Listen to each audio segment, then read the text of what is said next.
Pick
Racing isn't easy, but experiencing it is.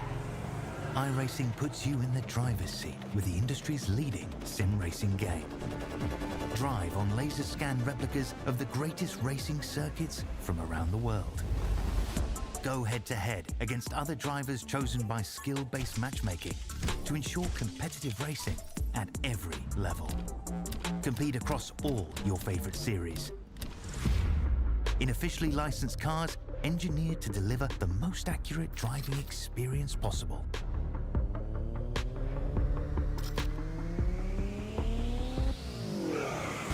Join a race or host your own with players from across the globe. Race against the computer or in a league with friends. Feel the thrill behind the wheel. Visit iRacing.com.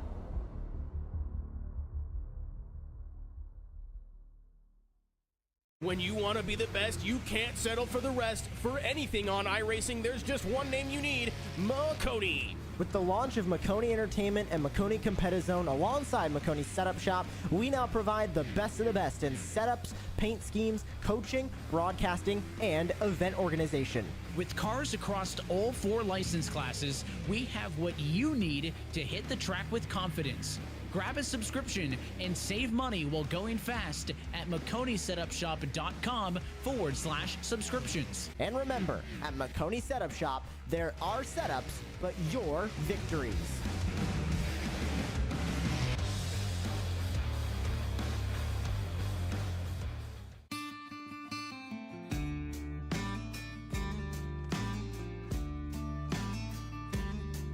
Hello, my name's Aaron Brown from the Garage Shop in Denver, North Carolina. We're here at the famous Bonneville Speedway in Wendover, Utah. One of the most harshest environments on the planet to race in, and that's why we need the best tools Snap-on has to offer. What we use here to pump up the oil in our race engines to prime them is this Snap-on screw gun. With its variable speed and high torque, this allows us to spin our oil pumps up to 1,500 RPMs, creating 70 pounds of oil pressure, which helps us get everything settled in, nice and happy, and turn the hot oil through the engine. It's compact, lightweight, and able to fit in really tight spaces. Its 9-position clutch allows us to torque things, nuts, bolts, from 8-inch to 50-inch pounds. Small size and high performance helps us get into many places on a race car where normal tools can't. Under the dash and the engine compartment, we also use this to drill a lot of holes in very tight spots.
Known far and wide as the last great Coliseum and some of the fastest laps turned here at Bristol Motor Speedway. Welcome everyone to the Ignition Zone pre-race show presented by the Collegiate iRacing League. Excited for everyone to join us tonight. Currently, we are sitting here. Alex will be joining us in a moment, but I am Brad Daniels, and for our producer, Christian Brian Hill, welcome to the last great Coliseum. As you can see, a very, very small, very fast track for these drivers tonight. And really, it's the cutoff race for everyone tonight. And we will see here in a moment how these drivers are going to attack this track. I mean, it's very fast, very, ready for everyone to try and, win some money tonight and also make their way into that championship race at Las Vegas.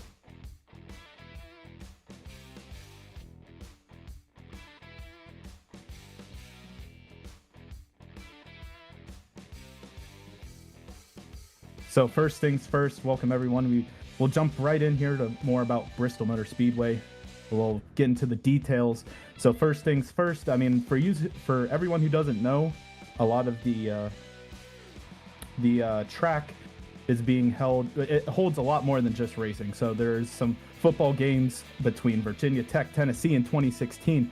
And I mean, this track is home to a lot of great fights from early on in the 1950s to tonight here in the CIL.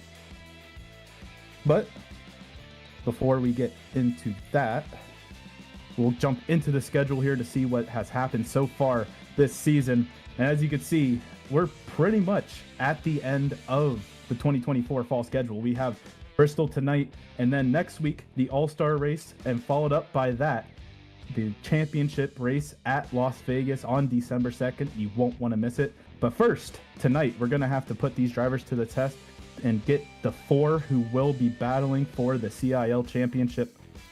It's going to be exciting. You don't want to miss it. And pretty much, last race, beginning of the, round of 8. And, how about we say we did it? And, and we can move on here now to currently looking at the points system right now. 8 drivers currently trying to fight their way into that final championship 4. As you can see, a lot of great universities have represented the CIL.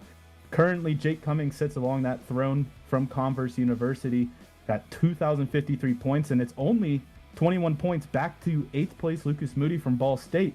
And we have a collection of schools: Baruch, University of Oklahoma, UNC Charlotte, Ball State, Converse, Clemson as well. Every one of these schools have been fast this whole season. So we're just going to have to wait and see what happens tonight, which 4 of these universities, or maybe less, will be represented in the round of 4 for that championship.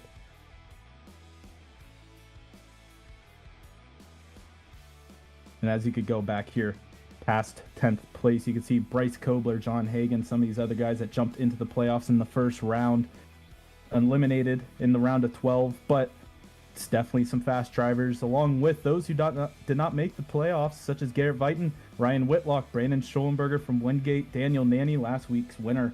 I mean, we had a lot of great fast cars here that didn't make the playoffs. So moving back into the back 20, Ben Fjord, Jordan Byers, and really looking through here, Zachary DeWale, we saw had a great race last week. Jason Wallet along with him, Logan Smith and Andrew Burrell. And then as you can see, there's Ethan Decatur down in 30th here. And these guys are really trying to just, try and play spoiler here tonight if they're going to be racing here at Bristol.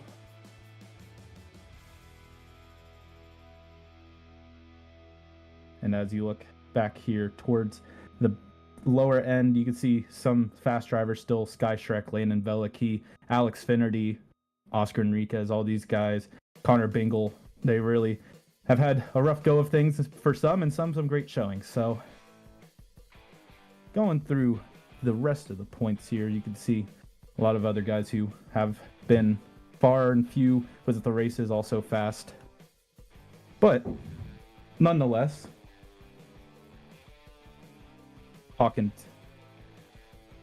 so really looking into Bristol here, I mean, we're going to see a lot of guys trying to, push their way into the playoffs. And, the laps are only 14 to 15 seconds here at Bristol. It's going to be talking like a one of those or what's the word, trying to think of, talking real fast, trying to make sure everyone sees all the action, and it's going to be intense for a lot of these drivers. We've seen it for the last 5 seasons here in the CIL, and the only active driver, well, currently in the playoffs, I should say, Muhammad Alif has won here in season 7, but I think, all these guys have had success in the playoffs, and outside of the playoff drivers, we're going to see a lot of great battles, and, it's the last great Coliseum. It's meant for these battles, and everyone, I think, is coming ready to play, making sure they, show who they are to end out the season. And right now, we are going to talk to one of those playoff drivers from UNC Charlotte, Jared Kaler, who has been Mr. Consistency throughout this season. We're currently waiting for him. And there's Jared. Welcome to the booth, Jared. Thank you, guys. How's it going? Oh, pretty good. So, first off, Jared, coming into tonight, obviously, big points night, big cutoff race for you in the playoffs. Currently sitting tied for second with Muhammad Alif. How are you feeling coming into the last great Coliseum? Oh man, I'm pretty nervous. Bristol, I feel like, is going to be a really wild card to race, and it's just going to be kind of, if you can make it through all the mayhem, that's going to definitely happen, I feel like. And I wouldn't say just off raw pace, I'm not too quick at Bristol to begin with, so I think it's going to be a real struggle for me coming into tonight. So it's cranked up the nerves just a little bit, but fortunately we had a really good run at Phoenix last week, and we're able to get some good points to kind of build a buffer going into this race. And then, can you tell us a little bit more about how UNC Charlotte, you and Clint right now, do you guys have a defined game plan? You don't have to give up any of your secrets right now, but do you guys have anything set in stone, or are you just expecting the absolute chaos that Bristol bring sometimes? I think we're just kind of expecting the absolute chaos. It's kind of hard to plan for Bristol, especially since it's such a long race. I think tire wear is a little bit more than everyone was kind of expecting, so that's going to play an interesting curveball, I think, into how this race is going to play out, when to put on a set of tires, when to put on your last set of tires. So I think it's going to be really interesting, and I think we're all just kind of playing it by ear. And currently, you have the most championships here in the CIL. How are you handling the pressure going into the last round of 8? Then, after that, going into the championship 4 at Las Vegas? Well, I took like a year off, so I kind of got used to not having to be in these high pressure situations, and man, it's a lot tougher than what it was last time when I went through this playoff bracket. And there's a couple more rounds, and yeah, it's a lot more stressful, but it's just, you got to perform under these kind of moments. And I know we've had a really good season, but with how the playoffs, which is the game that we play, you can have one bad race and it kind of erases all that. And that, when we sign up, we kind of accept those terms and conditions of those playoffs. So it's just, we've been quick all year, been able to get solid finishes all year, and that's kind of followed into the playoffs. So if we can just crack open one more good race, one more good top 10, I think we would be in good shape going to Vegas. And then one final question here before we move on. So if you were to make the Final Four tonight, obviously I think if you're going to pick another 3 to join you, I think Clint would be in that list. But if you had to pick out of the remaining 7 drivers still in the hunt, who do you think is going to make it to that next round? Oh man, I mean, that's a tricky question just because of how much of a wild card this race could be. I mean, Jake has a pretty good points cushion. I mean, Mario's obviously really quick at every track that we go to, and so is Jake. So I mean, I think those two can if they can stay out of trouble, they can go into Vegas. Edward, I mean, obviously he's putting up some great times in practice right now, and I know Bristol's one of his better tracks as well. So I mean, he could squeak out a good finish here. Obviously, I'd like Drew and Clint to join me if I was in the championship 4 for Orangeville Racing, because that would be pretty cool to get 3 out of the 4. But I think kind of how the points are set up right now should be kind of like who you're keeping your eye on. Well, it looks like Alex joined us back in the booth as of your last question here. Alex, welcome back. Thank you. Yeah, sorry about that, folks. Computer crashed at 8:29. We went live at 8:30, so talk about incredibly bad timing. Jared, pleasure to have you up here in the booth. I have no idea what Brad has asked to this point, so I'm going to ask something I'm pretty confident he hasn't asked yet, which is if you were to make a tier list between, or maybe not even tier list, just ranking between last week's race at Phoenix, this week is Bristol, and then obviously 2 weeks from now is Vegas. Of those three, how do you rank them in terms of tracks that you enjoy racing on the most? Vegas is one of my favorite tracks to race on. It's a multi-groove track, and you kind of got to do a lot of kind of tire saving, and that suits into my driving style. I feel like it's a lot of right rear tire saving. Then Phoenix, I would say, is kind of maybe around the 10th place mark. It's not a track it's a track I enjoy. It's not really a track I feel like I'm super quick at. And then Bristol's probably down towards the bottom. I'm not a big fan of Bristol. It's always been a challenge for me. I seem like I'm either, I'm slow no matter what I do, whether I save tires, don't save tires. It just kind of, just one of those catch-22 cases. And yeah, Bristol's definitely probably at the bottom of the list of tracks, not even just in the playoffs, but out of the whole NASCAR calendar.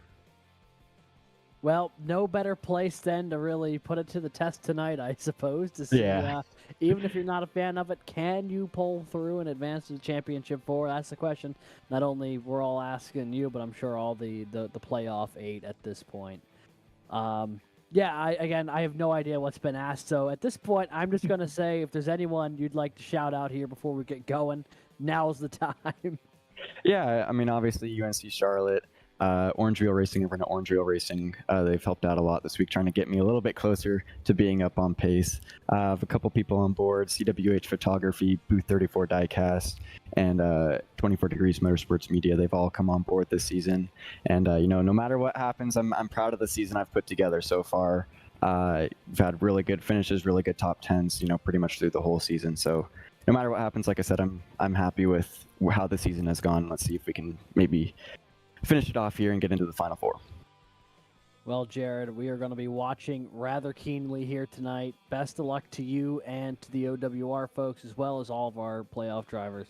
Thank you so much for jumping up here with us and potentially talking to you at the end of this one when it's all said and done. I hope so. I hope that's the case. That would be really cool. Alrighty. Thanks so much for popping by. Have a good one, guys. And that was Jared Kaler, driver for UNC Charlotte. And I'm here, folks. Hello. It's been an interesting start to the broadcast. Hopefully the actual race settles in a little bit more. Brad, any other thoughts you wanna mention real quick? Otherwise, we'll hop to the quick break here before the start of the show. Honestly, I kind of rambled on at the beginning, so I think I said a lot about what's gonna happen tonight. I think we're gonna see a lot of great battling here at the Coliseum, so excited to see it. Alrighty, well, I'm excited to see it as well. Should be fun. Let's take a quick commercial break, folks. Sorry about that. We'll be right back, though, with the start of the race here in just a few minutes. It is going to be the Bucky's Bristol Bash 200 presented by ETSU Esports. You won't want to miss it. Don't go anywhere. We'll be right back.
Under the bright lights of this iconic half-mile Coliseum, the drama couldn't be any higher tonight as the CIL playoffs roar into the penultimate race of the season. Tonight, 8 playoff drivers enter, but only 4 will leave with their championship hopes alive. The stakes are monumental, the tempers are short, and the spectacle is unlike anything you've ever seen. Live from the virtual Bristol Motor Speedway, it's the Garage Shop College Cup Series playoffs. Race 12 this season, the second to last one. Tonight is the cutoff race of the round of 8. And it's basically all coming down to this. Should be a blast here tonight, along with co-commentator and former CL driver Brad Daniels and producer Christian Hill. We've got the Bucky's Bristol Bash 200 tonight. I'm Alex Gagnon, welcoming you into tonight's coverage of the race. And Brad, you already got to talk to the folks a little bit this morning, wow, I am completely Maybe off I did. It is 8:40 something, 8:50 something in the evening. You already got to talk to the folks at home, though, a little bit. Since I have not been able to ask you yet, how are you today? Pretty good. Can't complain. How are you, Alex? You know, I'm doing pretty good. You know, I think Bristol's going to be a fun one. It's always a special experience getting to come to Bristol just because there's no really racing anywhere in the world like it, in my opinion. It's just such a wild place for the size and the spectacle of it. And I think we're in for a fun one tonight. But in the interim, before we get into the race coverage tonight, I want to give a quick shout out to the people who make this series possible. First off, I want to give a big thank you to the Garage Shop. Garage Shop is a race car fabrication company that builds some of the fastest and most unique cars, trucks, and off-road vehicles. Their mission is simple: to honor the racers who came before us and to put our competitors behind us. You can visit thegarageshop200.com for more information. ECAC Esports, existing to add great value to its member schools by enhancing the competitive experience for hundreds of students seeking to participate in intercollegiate esports.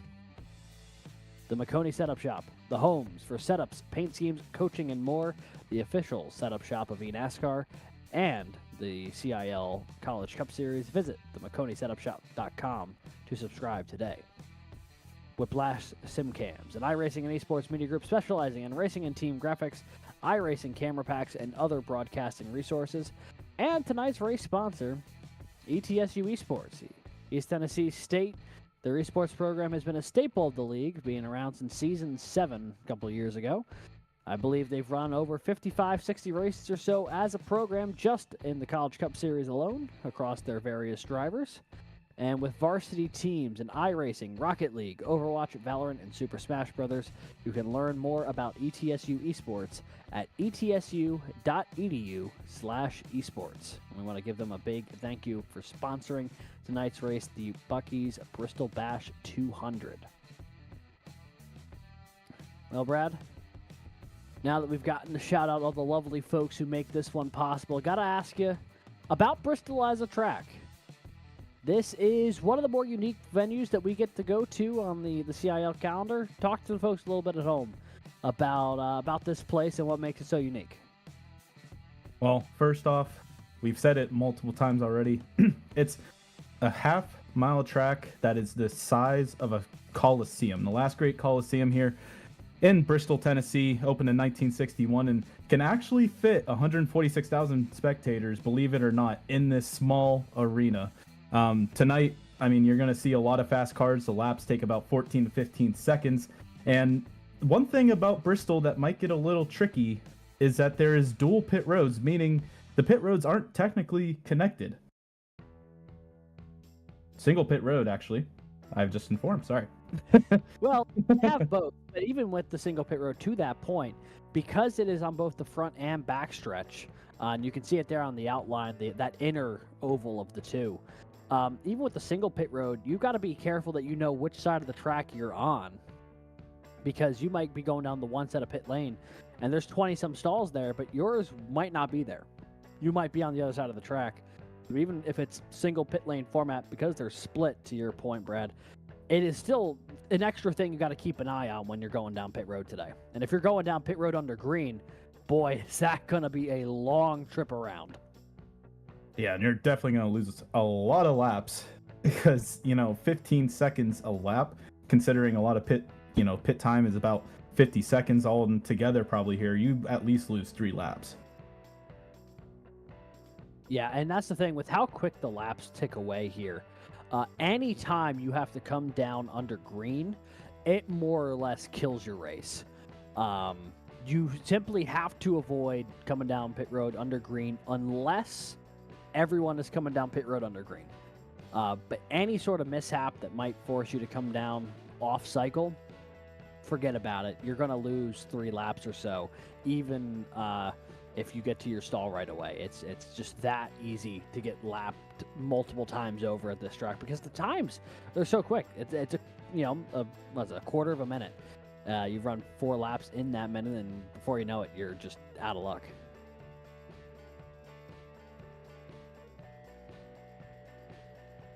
So, with that being said, gonna take one more look here at a couple of little fun facts that we've got from Bristol. This is the 5th time that the CIL's gone to Bristol. Previous winners who are in the race tonight, I believe, are Muhammad Ali won in season 7, Charles Wembley won in season 9, or season 10. Maybe it was this last season. Either way, a couple of recent winners there, but this is the 5th time that we've gone there. And they also play football games here, Brad, which is very, very fun. Alrighty, well, we do have our qualifying lap ready to go, so let's take a look at what a qualifying run looks like here at Bristol, and let me tell you, this is going to be a quick one. We're on board with our interview, Jared Kaler, doing a couple laps here at Bristol Motor Speedway.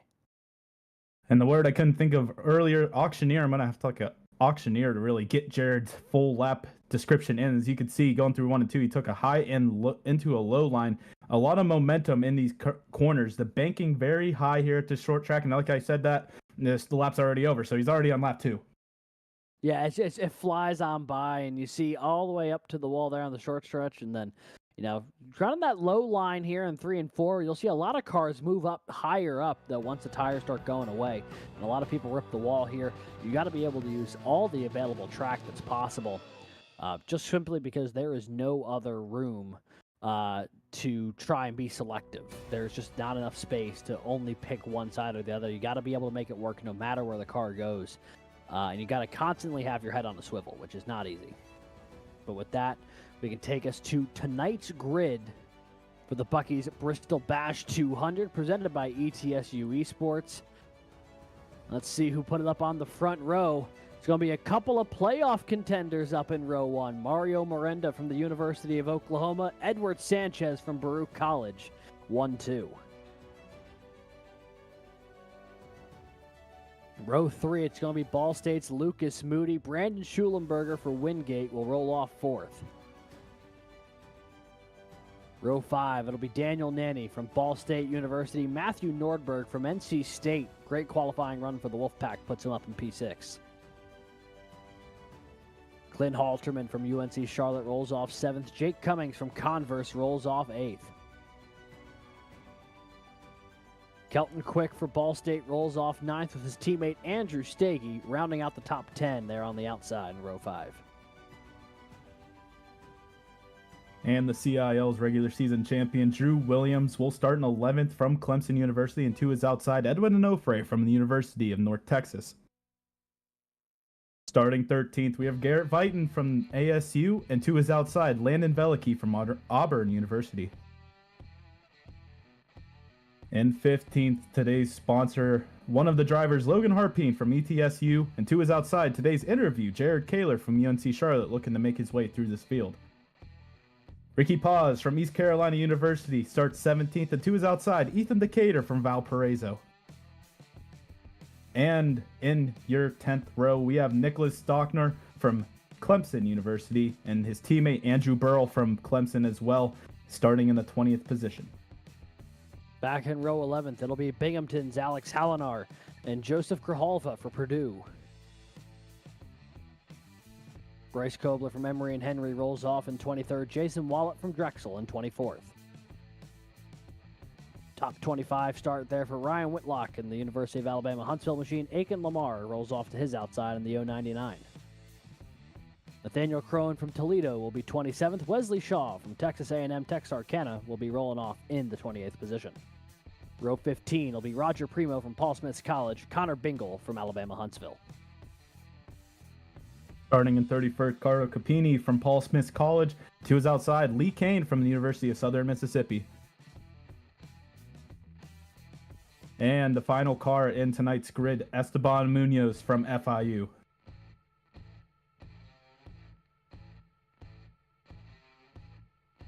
And that will be your starting grid tonight. 33 cars ready to rumble in the last great Coliseum.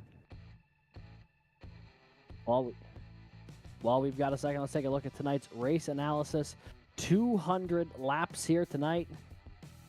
Stage at lap 95, pit road speed 45 miles an hour, pit lane time about half a minute. And if this is under green, they were qualifying laps were in the 14 to 15 second range, so you better believe you're going to lose at least 2 laps on pit lane. Not to mention if you're deeper in the field, it might be 3. 5 sets of tires over the wall available tonight. Estimated fuel window, 140 to 150 laps, so fuel not going to be a concern tonight for these drivers. The only thing will be tires and track position. And with that, we'll jump on over to the live coverage of this event tonight. Cars taking the grid, just about ready to roll. They'll do 2 pace laps once they get moving. With how quick those will go, it'll only be a moment before we are ready to roll here from Bristol, Tennessee. Brad, any final thoughts before we get going? A lot of our playoff drivers qualified in the top 10. A couple of them, though, have some work to do deeper in the field. Yeah, I think we're going to have to see Drew Williams, Jared Kaler, a couple of those guys need to make some charges throughout the field. But really here at Bristol, it's a lot of short track racing, and you kind of have to, keep yourself composed while you're racing here. For you have seen a lot in real life of tempers flare, and also under the lights. I mean, you got a cutoff race, a lot of pressure on yourself, and I think everyone here tonight, outside of the playoffs, including, everyone's going to try and make their way through this field and show themselves throughout the race tonight. Yeah, an opportunity for something fun to happen out there. Quality opportunity for a couple of these guys right up at the front to try and make something happen. I mean, you see guys, Mario Miranda's up there, Edward Sanchez up there as well, Lucas Moody, and Daniel Nanny, who's been so fast the past couple weeks, Jake Cummings. I mean, there's a lot of really, really fast cars in that group and people who are looking for that ticket to Vegas in 2 weeks' time. But that's the thing with Bristol, is that if you're in the back of the field there, if you're some of those cars who qualify, 25th or deeper, you best be trying to get on the warpath early, because if you sit around waiting too long, it's only a couple of laps before the leaders catch you, because it's so quick for this field to string out, and the leaders are going to have to battle lap traffic more tonight than at any other track on the CIL schedule. Also, there's going to be a lot of blind corners, so if these cars get collected towards the back, they're going to have to try and avoid a lot of wrecks, and it's going to be a lot of calamity if that happens. That it is. There is no doubt about it. Pace car going to peel off right here. Miranda and Sanchez going to take them into the restart zone, and we are racing here at Bristol Motor Speedway. That was a phenomenal launch for the 26 of Edward Sanchez.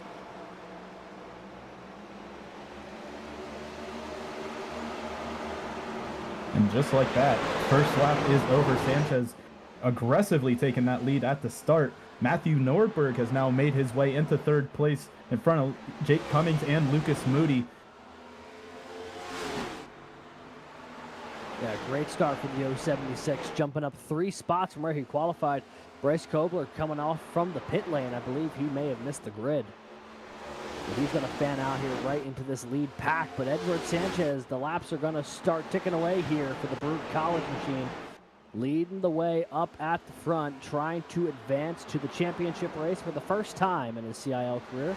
Been a breakout year for the 26 of Edward Sanchez. They're kind of in the mid-pack the past couple seasons, but this year has really come to play and has put himself up at the front of the field a lot these races this year, especially in the recent weeks. Yeah, I mean, like you said, the back half of this season, Edward has been able to prove himself as one of the fastest guys here in the CIL, and as you can see, he used that in qualifying and is now taking advantage of it, leading every lap so far this race. And I mean, another guy who we haven't seen much of this season, Matthew Nordberg, is still keeping up with these front two, and currently sitting in front of all the other alumni in this field. Yeah, and that's the thing that I really appreciate with Matt Nordberg, is one of the veterans who, you know, a lot of people really big fans of the 076, and he's been here all the way since the very beginning of this league. I do believe this is around the 80 race mark or so for the 076, some of the most starts of any driver in the history of the CIL. Still looking for win number 1. He's come dangerously close a couple of times. A number of podiums, about 14 or 15 top 5s. He's been right in the mix every season he's been in, just has not been able to find that critical win. Could he play spoiler here tonight in the biggest of ways? So far, off to a strong start for the Wolfpack. You can see only a car length to Mario Miranda and only a car length from there up to Edward Sanchez. But the top 3 are on a nose to tail right now as we make our way on to lap 11. It's crazy to say. I mean, we've been through 10 laps already, and it seems like we've only talked about 2 things so far. So, like, these laps are just ticking by real fast. And, you know, if there's a long green flag run, this race is going to be real fast and done real quick. So if these drivers really want to have an early night, they're going to try and keep it clean and get around into that lap 200 mark. I tell you what, I know a lot of drivers, when we were chatting with them throughout the week, really weren't sure what they were to expect here from Bristol. You know, short tracks, especially on iRacing, can tend to lead to a lot of yellows, but the league lately has been really trying to get to a point where there's more and more long green flag runs, and a lot of folks were saying we're going to show a lot more. I was going to say they were going to show me a lot more patience than they would at some other places to try and get some green flag racing in, but I don't know if the patience memo made its way to the NC State machine. Nordberg got right to the back bumper of Miranda. He's looking for P2, and he's looking for it in a hurry. Yeah, and coming out of these corners, these cars can get a little loose, and I mean, these guys are keeping it safe, you know, straight, and doing a great job of it. And as you can see, even with Nordberg's help, Mario Miranda was able to keep that car under control. And just like that, I mean, Jake Cummings has now got his way into the picture behind the 076 machine. And, you know, like you said earlier, Alex, these guys are going to have to try and string along a green flag run if they, you know, try to stay together and not become one of those cars a lap down. Because once you go a lap down here, it feels like purgatory. It looks like we have a battle for the lead. Miranda going to take a look to the outside here as Sanchez.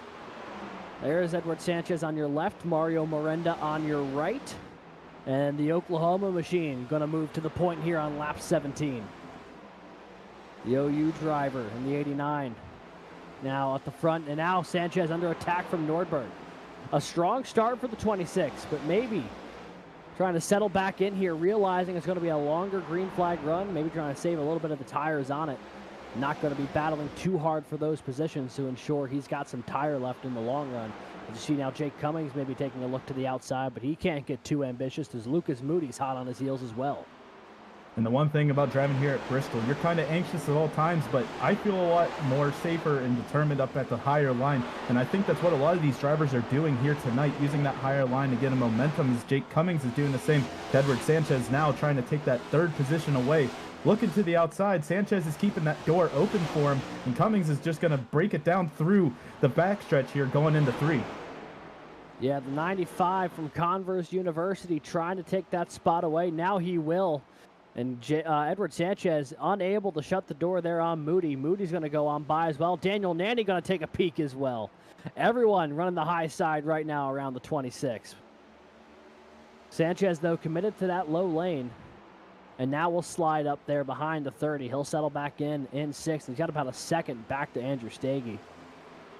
I'm looking a little deeper in the field, though, Brad, and we've got some great battling happening in the mid-pack right now. Look at this. Jared Kaler, Edwin Onofre, Jason Wallet.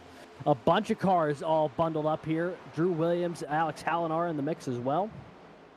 And this is deeper in the field. This is the battle for 13th, all the way back to about the top 20. I mean, you can see Drew Williams currently trying to make his way through the field. Jared Kaler also, well, right in front of this pack, those two trying to make their way through. As you see that graphic in your bottom right, just a cluster of cars here within about a second of each other. As you see now, the 57 Hallinar is able to keep it to the outside of Drew Williams. Drew Williams is now currently in 16th, which I believe right now is the lowest position of the running playoff driver. So he's got a lot of work to do in this, well, really 25 laps so far. Yeah, about to say he qualified 11th, so he is tumbling the wrong way right now, down the 16th, down 5 spots from where he started as Drew Williams. Kaler up a few. He went from 16th to 13th. Hallinar, a man on a mission as well. He started outside the top 20. He's now worked himself into the 14th position. The 057 showing a lot of pace here in the early going. Same with Jason Wallet. Him and Hallinar really have made a lot of moves throughout this field in the early going. It's been showing that passing is possible here at Bristol. Not always the case, depending on the tire compound that shows up to the track, as we've seen in these next-gen cars, but these guys are making it work so far. As just up ahead of him, Joseph Grijalva taking a look at Kelton Quick. That's the battle for 11th, just up ahead. Oh, look at that. Kelton Quick a little bit sideways. Grijalva in the mix there. They got Bryce Kobler, who's a lap down, trying to clear Carter Filipini, who's also a lap down. There's a lot of cars. They were 3 wide there for a second, which is not hard or not easy to do at Bristol. That is incredibly difficult. And, I mean, Carter Capini, he currently is trying to just stay out of the way of all these drivers, and it's hard to do here at Bristol. I mean, everything's happening so fast that you don't really have a second to breathe and analyze what's happening with the cars around you. As you see now, Drew Williams inching to the inside of Alex Hallinar, but is going to fall back in line. Jared Kaler liking that inside line as well. The 16 of Lee Kane, I believe. Hard hit. And we have a caution. Oh, Carter Capini. Whoa, Esteban Munoz skyrockets through there. That will be the first yellow of the day here at lap 33. Southern Mississippi's Lee Kane. Very terminal damage to the right front of the number 16 machine. Carter Copini was involved as well. There was a couple of cars who took a massive shot there. Trying to get a gauge on who else was involved in that one. It was right up where we were looking. I think Alex Hallinar got caught up in that as well. And you can see the right front there, currently 90 degrees to the normal position. Definitely hobbling along Bristol here, trying to get it back to pit lane when he can. Let's see if we can take a look at the replay, see what happened here to Lee Kane. We know he got a shot there on the right front, but how he ended up sideways, we will take a look. We're also getting word that the 123 at Drew Williams, the black and orange flag, the meatball for damage repair, has been shown to the Clemson driver. So timely caution, or potentially part of the reason why that was needed. We'll see Lee Kane trying to stay up and out of the way, and just gets collected there by the 057, who was in a battle with Drew Williams. And then Carter Trufini, man, hard shot for the Paul Smith's College driver.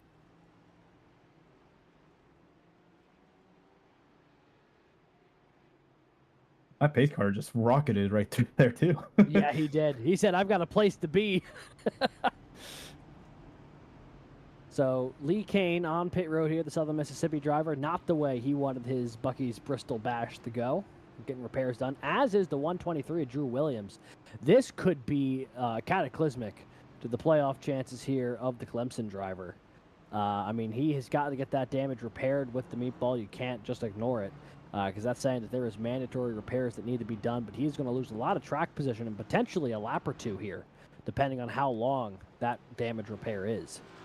It looks like he has currently a cat behind him looking at the damage, trying to figure out what's going on with his car. Yeah, the chief mechanic looks a little bit befuddled there for the 123. Either that or he's found something else that's caught his attention. So with that, a lot of drivers did elect to come down pit road there. A nice 30-odd some lap stint. But we'll take a look here. This is Drew Williams' onboard. We'll see if we can get a gauge on what happened here, potentially, to the 123.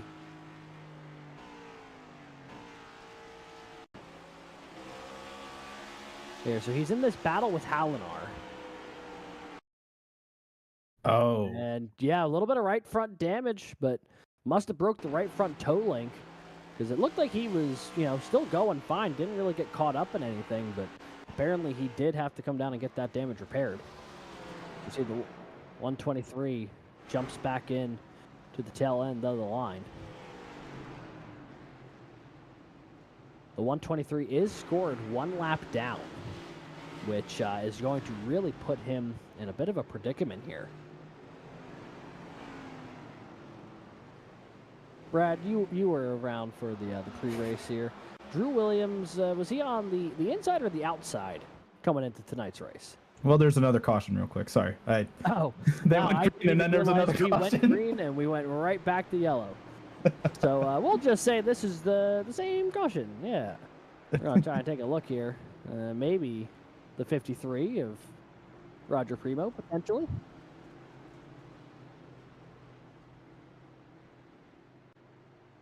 Interesting set of events happened there. Yeah, I'm about to say, we hadn't even really gotten going, and the caution was already back out.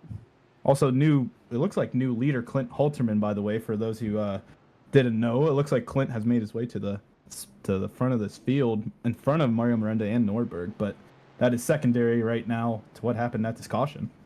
Yeah. So we'll try and track down what happened there.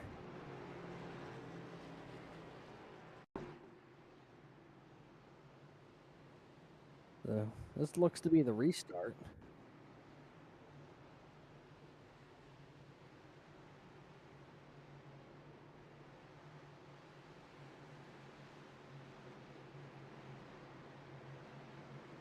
So the restart here is going into 3 and 4. That's where the 53 is, at the tail end of the line.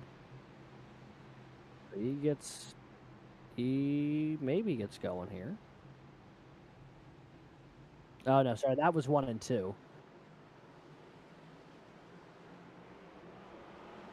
Producer Christian also does not know where the caution. It might be here. Oh, yeah.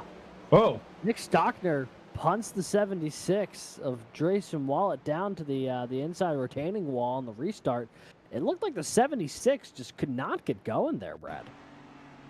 Yeah, we're going to ride on board with Stockner here. Looking at that Insomnia Cookies logo in the back, and as you can see, it just gets a handful here of the Insomnia Cookies and spins them right around. I mean, he didn't, as you can see, there's a huge gap in front of him, so yeah, he just didn't get going there. I wonder if the 76 missed a shift or something. I mean, yeah, that gap really opened up. We'll jump on board here with the 76. And we'll take a look at his restart. Yeah,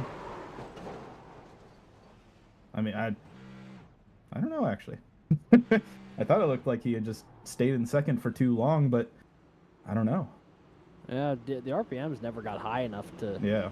It actually didn't look like they were really going up, period. So I'm not... All right, producer Christian is informing me to inform everyone that you, quote, can't trust the replay too much when it comes to RPM. So I guess I will take that with a grain of salt. But yeah, the 76 went around for a wild ride there, courtesy of the 124. And that put us under the second yellow flag of the day in rapid succession after the first one. The lights are off on the pace car, so the 109 and the 76 will take the wave around. So let's take a look at the front of the field here and see kind of where we're at. Clinton Halterman, your new leader here in the 077 for UNC Charlotte. Mario Miranda to his outside in row 1. Matthew Nordberg from NC State. Jake Cummings from Converse in row 2. Prime opportunity here for the 077 of Halterman to try and get up front, lead some laps. A little bit of pit strategy has gifted him that lead spot. Now, what can he do with it?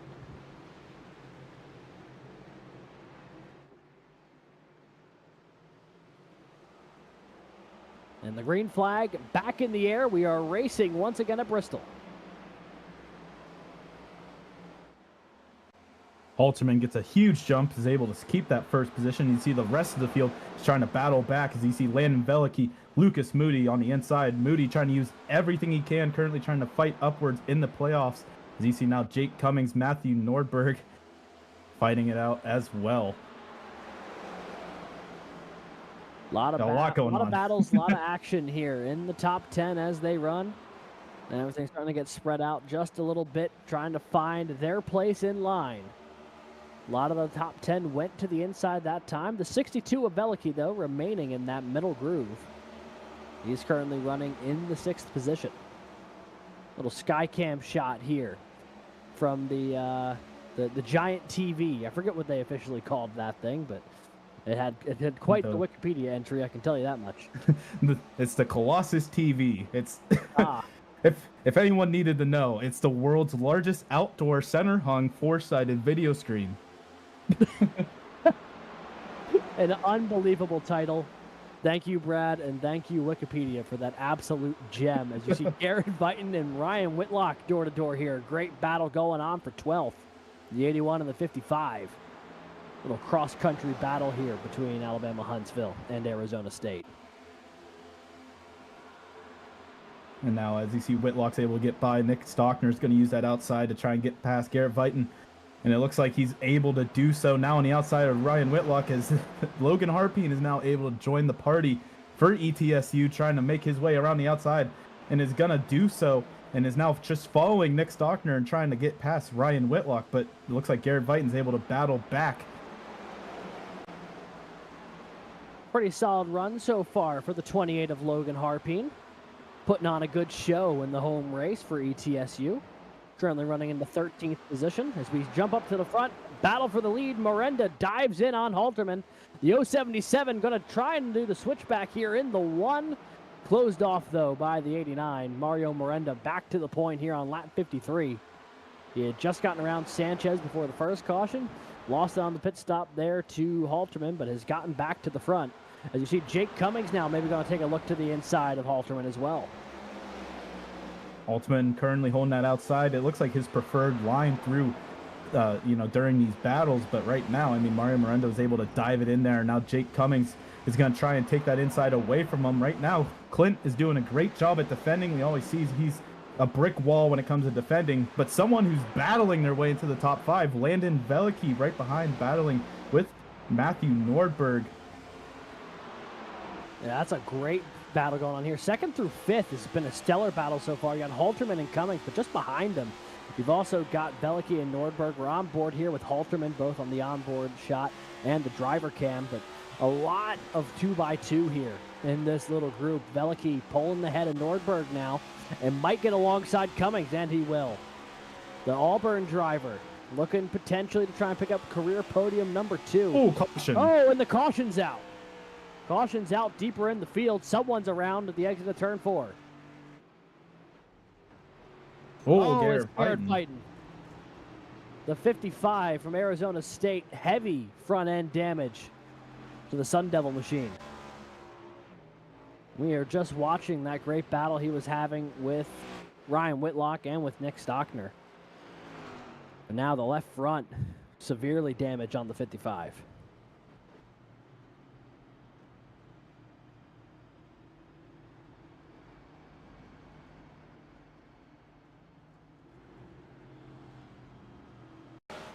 Taking a look back at the replay here, you can see Logan Harpine to his outside, Garrett Vighton on the inside, and just a little contact just sends Garrett Vighton into the inside wall. Heavy front end contact on that inside retaining wall. Well, not really retaining wall, just barrier.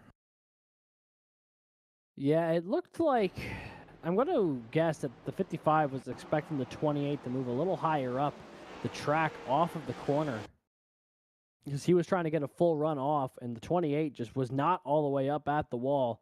Caught the 55 by surprise, and only he was the loser of that exchange going into the inside wall. The 28 pressed on with at least no noticeable damage from that initial bit of contact.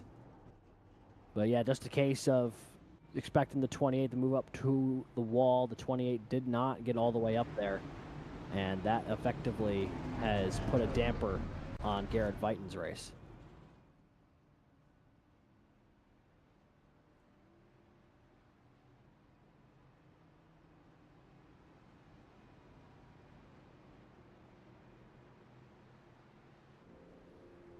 Well, we have some quick notes here. I mean, Landon Velicki, someone we saw racing up at the front here in the top 5, currently in 4th, up 10 positions from his 14th starting position, really making that charge his second green flag run. And some others to note here. I mean, really within the top 10, everyone's been relatively stable where they started from. Really, the only other big movers here towards the top 10, we got Nick Stockner up 7 positions in the 12th position, along with Ryan Whitlock up 12 positions and now in 13th. So once you get to this midfield area, it looks like a lot of movement there, but really this top 10 has been pretty consistently, racing each other. Yeah, they've been pretty consistent up through these opening 60 laps, and there's probably a reason why they're up there with the way they qualified or ran. They've clearly got some good pace tonight, and we're about 2/3 of the way through the opening stage of the race, about 1/3 of the way through the race as a whole. Lights are off on the pace car. We'll be going back racing on lap 63 here. Miranda and Halterman still your front row. Now it'll be Cummings and Veliky, though, in row 2, with Nordberg and Lucas Moody in row 3. Daniel Nanny, Edward Sanchez, row 4, Stakey and Quick, row 5. So it's been a good battle up at the front of the field. We've seen a couple different drivers take that lead, and we've seen different lines work. Miranda made the pass for the lead around Sanchez up high, but made the pass past Halterman down low. So the 89 has been able to make it work on both sides of the racetrack right now.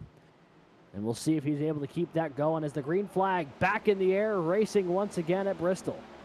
And the 89 going to lead him through turns 1 and 2.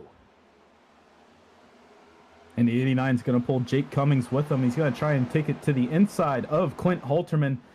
Halterman able to keep that outside going, use the momentum down the front stretch here, going into turn 1. A little side-by-side action here.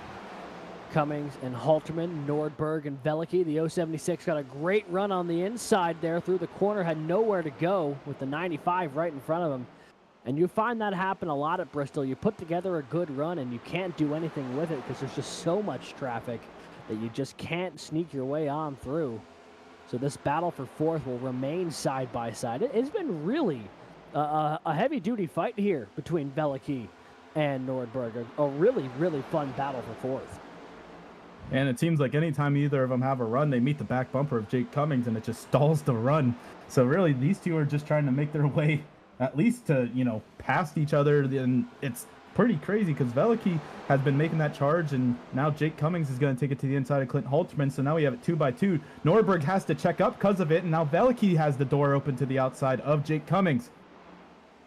The 62 going to look high on the Converse University machine. Landon Veliky, Jake Cummings, a little bit of door-to-door contact. Nordberg looking to make it 3 wide off of turn 4. Are you serious? And they'll settle back out 2x2 for just a moment. Boy, Matt Nordberg really let the voices there take over for a second. Stuck it 3 wide off the exit of turn 4.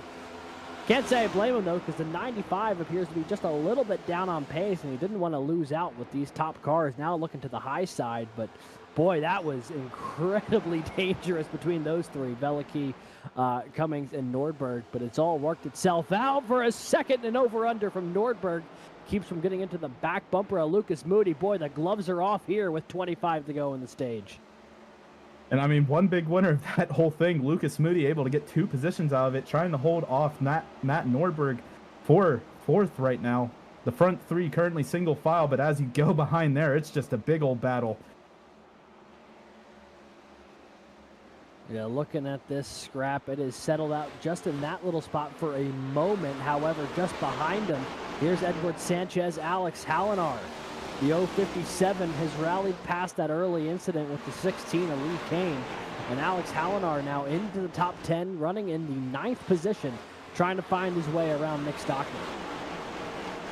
Stockner as well having a great run, trying to follow up Daniel Nanny right now, but you can see Jared Kaler and Edward Sanchez, 2 playoff drivers, trying to use every point that they can against each other to make it to that final 4. Sanchez using that bottom lane, losing a spot to Kaler, and now Kaler's going to shut the door down low and is able to fend off Sanchez for now. Yeah, good battle there between the... Oh, boy, lap traffic there. The 123 looked real slow. Really checked up Hallinar. It's going to let Kaler go by on the inside. As is Sanchez staying in. Decatur's around. Ethan Decatur sideways on the back straightaway. Kelton Quick also involved. The caution's out. And obviously, since Bristol is so small, any kind of checkup, anything that ruins the momentum is going to cause a big effect, and we saw it there. I mean, Drew Williams was trying to let everyone through, it looked like, and it just started to bottle up, and Ethan Decatur, unfortunately, on the wrong side of things there. Yeah, that was, it just kind of worked its way all the way back to the 111. But it started with the cars trying to get settled in the round, because I'm not entirely sure what happened there with the 123, but Hallinar caught him in a hurry, had nowhere to go with it, lost that momentum because he either got into the 123 or had to slam on the brakes. Either way, the speed dropped noticeably, and then that ripple worked its way back about 4 or 5 rows into the 111. So here's on board with Veliky, or not Veliky, sorry, with Ethan Decatur. Running about P12 or 13 there. And dives down. Oh, yeah. I think he tried diving down out of the way of Hallinar and Williams, and I think it may have been Aiken Lamar who was there when the 111 was trying to drop down a lane. I mean, One more look out of here. You could see within the matter of 10 seconds, Ethan Decatur went from clear traffic to, a 3 wide, well, not 3 wide, 2 wide, 3 lanes back. And you could see Aiken Lamar gives them a little help coming out of 4, sends them around. Looks like, Kelton Quick got the wrong end of that as well. Yeah, but one more, if we could take one more look at that replay, producer Christian, and just take a look at what happened to the 123 and the 057. Because obviously it was Decatur who went around, but that started with whatever happened between the Clemson and the Binghamton driver.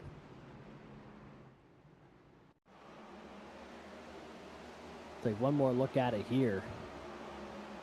So the 123 of Drew Williams, just did not carry as much speed into the corner as Hallinar did, who got into the back bumper there. Checks them both up, and as the 111 dives down to avoid them, that is where that situation occurs with Aiken Lamar. So one of those cautions that is so Bristol coded because of how quickly things can ripple through the field if there's just one slight disagreement on entry and exit of one of these corners. And I think also to play along with that, Drew Williams also, you can see it was on pit lane. He probably had some damage, and it looked like probably hindering some of his speed.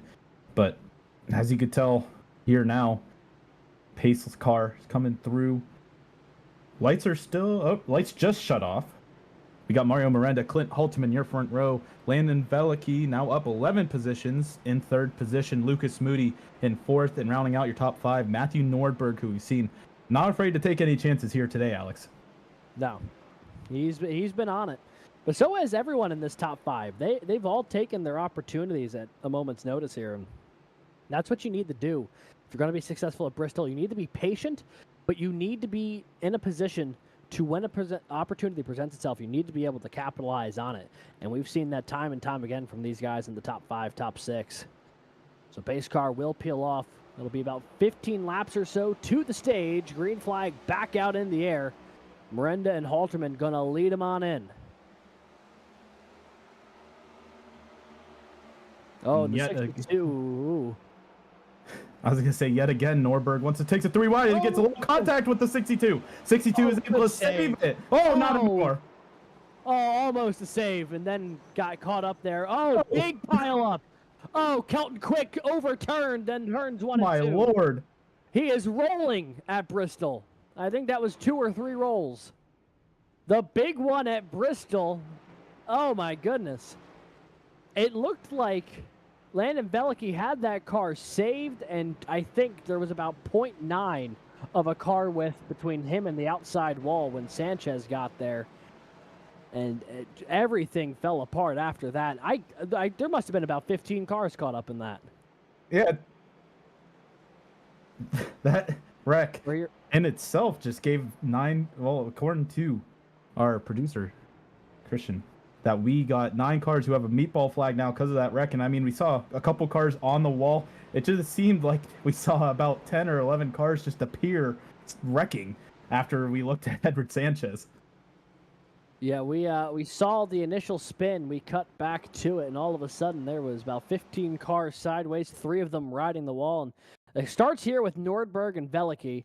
The 62 does a phenomenal job to keep that car pointed the right direction. However, he has to try and reel it back in. You see he's fighting that wheel. And I think as he's trying to catch it, just gets a piece of Edward Sanchez there, and it fully hops 26 off the ground. I don't know if I've ever seen that before. But as those two go sideways, and then Veliky rolls back up the track, pushes Wallet into a no-fray, and everything bottles up from there. And look at this. Burl and Quick begin riding the wall. And then the two of Kelton Quick, when he runs out of momentum, just starts tumbling down the track. Goes fully overturned here with a bit of help from Kobler, and then rolls again. If we can get a different camera. Yeah, another one into the barrels on the pit road. Also, it looks like Connor Bingle also went head over heels here. Yeah. Connor Bingle, 2 flips from that incident. A double roll for the 2, a single for the 68. There is a rarity. Yeah, we're going to go on board with Kelton Quick here, I think.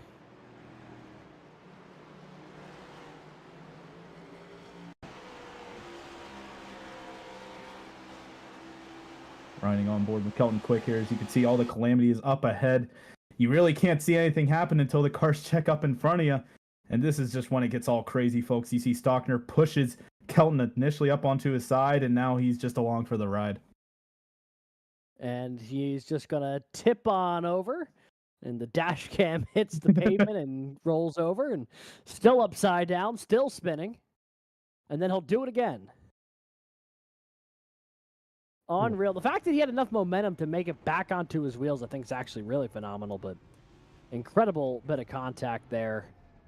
Carter Capini gets caught up in it as well. I mean, Bingle and Onofre, Stockner, Wallet, Sanchez, and Nordberg, Veliky. There's so many cars that just got caught up in that one. So we'll take one more look at it here from the outside cam.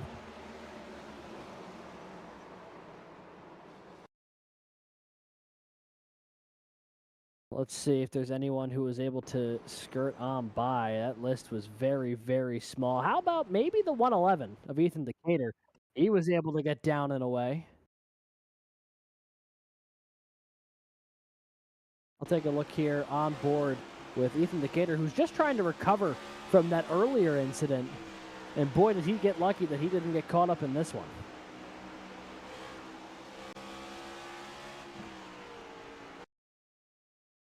And I mean, that's just a storm of cars up there. Just looks like an explosion of just, mayhem in front of him. And you can see Ethan's able to dive it down to pit road. You know what it looked a lot like? Remember that summer Daytona race a couple of years ago where it started raining in 1 and 2 and the entire field just watched up the track in real time? Feels a lot like that. Anyways, yeah. We are racing once again at Bristol. We are green once again. We were thinking, to be fair, there was so much replay to take a look at there. I'm not surprised we ended up missing the drop of the green flag because there was so much to unpack, including multiple cars rolling. But we are racing once again here. The stage actually is about to come out in about 3 laps. Miranda going to try and hold on for the stage win over Halterman, Cummings, Mooting, and Nanny. And really, there's no battles happening up here in the top 10. It's pretty much all decided if no one wants to make a decision here. But, there's a lot of playoff drivers that are missing out on some great points here in the stage. Well, right now, coming to the line, it doesn't look like there's any type of battling going on. So Mario Miranda will be your stage winner. So Mario Miranda is going to take home the stage. Caution comes out. That will do it for the stage. A great run for the 89. If we can pop the top 10 up on the screen, we'll take a look at who got stage points from this one. That is Miranda, Halterman, Cummings, Moody, and Nanny. Kaler, Paz, Stakey, Lamar, and Onofre, your top 10. Notably, Drew Williams, one of the drivers, not getting any stage points there. Same with Edward Sanchez, as far as playoff drivers are concerned. So, big stage victory there for the 89 of Mario Miranda. Halterman, Cummings, Moody, all good stage points, but not the stage win. And that will bottle up this field once again. And if you game down pit road, even in the early couple cautions, you should be good on fuel. But a lot of cars looking like they're going to take some tires here at the stage break. Well, Brad, it's been a very eventful opening stage. We've gotten some green flag runs. We've gotten a couple of single car spins, and then maybe the largest incident I've ever seen, or at least the largest incident I've seen this season from the CIL. Yeah, and who would have thought it came up Bristol? I mean, you would think it's like one of these restrictor plates we went to, but no, Bristol definitely offering up a lot of entertainment for everyone watching and us commentating. I think it's crazy, as you could see, and this is only not even halfway through. Once we get green, it'll be, the second half of the race, but we're going to see who wins the race off of pit road. Mario Miranda, first stall currently, has the greatest chance of getting it with that first stall, but we'll see. Left side's up on the 89. He is going to peel off toward the line, and he'll get there just ahead of Clint Halterman.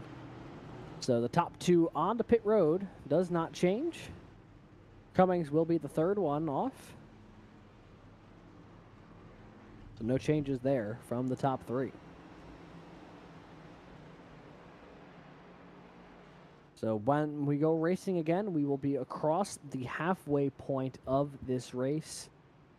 Cummings, Moody, Nanny rounding out that top five there. So same way they went on the pit road as the way they got off it. Now, Alex, after a crazy first half of this race, in your opinion, if you're someone, not one of these guys in the top four, someone like Drew Williams, Edward Sanchez, seeing everything that's happened so far, what do you game plan for the second half? The game plan has just got to be, you got to keep your head in it, and you still have half this race to go. You got to try and roll up toward the front, try and be safe, but be efficient in making your passes. You can't afford to get too held up behind people. And it's just a matter of not getting caught up in, whether it's the single car spins or the 20 car pileup. So these are the points as they run right now. Jake Cummings, Mario Miranda, Clint Halterman, Jared Kaler, all looking to the good here. A lot of those guys with big stage points in that one. Moody, Sanchez, Williams, and Alif all on the outside looking in. Most notably there, Drew Williams, the regular season points champion, on the outside looking in. He's trying to rally his way up there, but with no stage points for him or Edward Sanchez. Really a tough situation tonight to try and make their way in. They've got some work to do if they're going to advance to the championship four.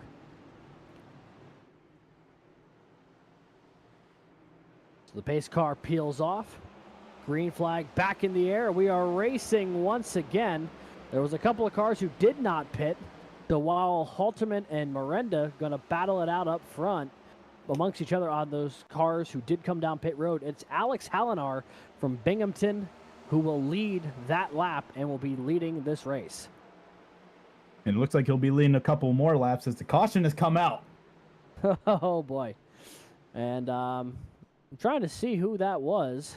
Looks like Edward Sanchez trying to get caught back up with the field here. He may have gotten a piece of it. We'll have to take a look and find out.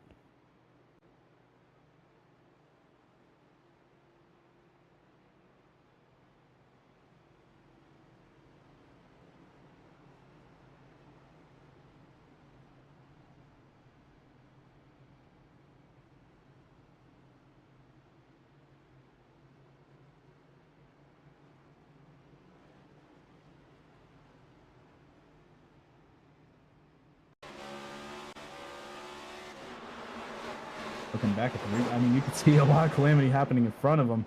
Garrett Vighton, Drew Williams hard into the outside wall. Horrible restart for the playoff driver. That's definitely going to end his night.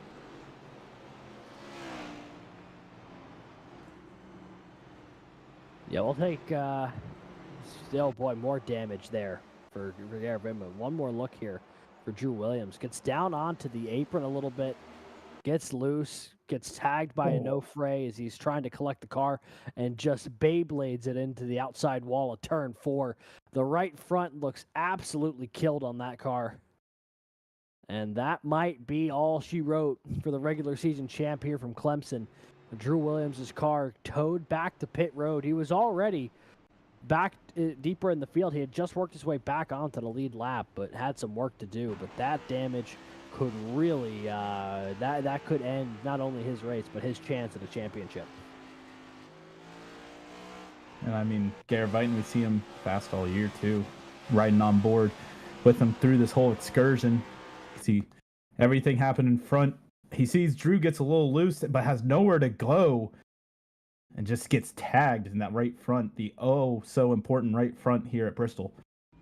And not to mention, when you already had left front damage if you're the 55, now the front end is just completely battered and bruised for this ASU car. Both sides with significant damage. He's going to bring it back down the pit road, try and get some damage repaired. I can't say I blame him. A couple other cars trying to do the same. This is very quickly turning into a war of attrition here, Brad. Not through an insane amount of cautions, but through some very heavy hits. Yeah, I mean, we've seen a bunch of cars where the engine wants to be part of the cockpit, and, you know, it's going to end up like that for some of these drivers on pit lane. And, I mean, one big winner right now, Alex Hallinar, keeping it up in front, but now he's got Clint Holtman on fresh tires in that front row. But now Matthew Nordberg is going to be behind him, and Mario Miranda with those fresh tires. So right now we're going to see the outside with fresh tires, inside with old tires, along with Ethan Decatur, and then following behind Jake Cummings. I mean, it's quite literally 3 rows to see if those older tires are going to hold on or not, but I don't think that's going to be the case.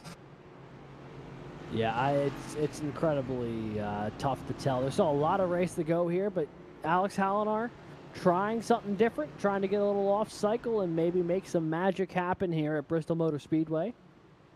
The Binghamton driver running up on the front of the inside row, Halterman to his outside.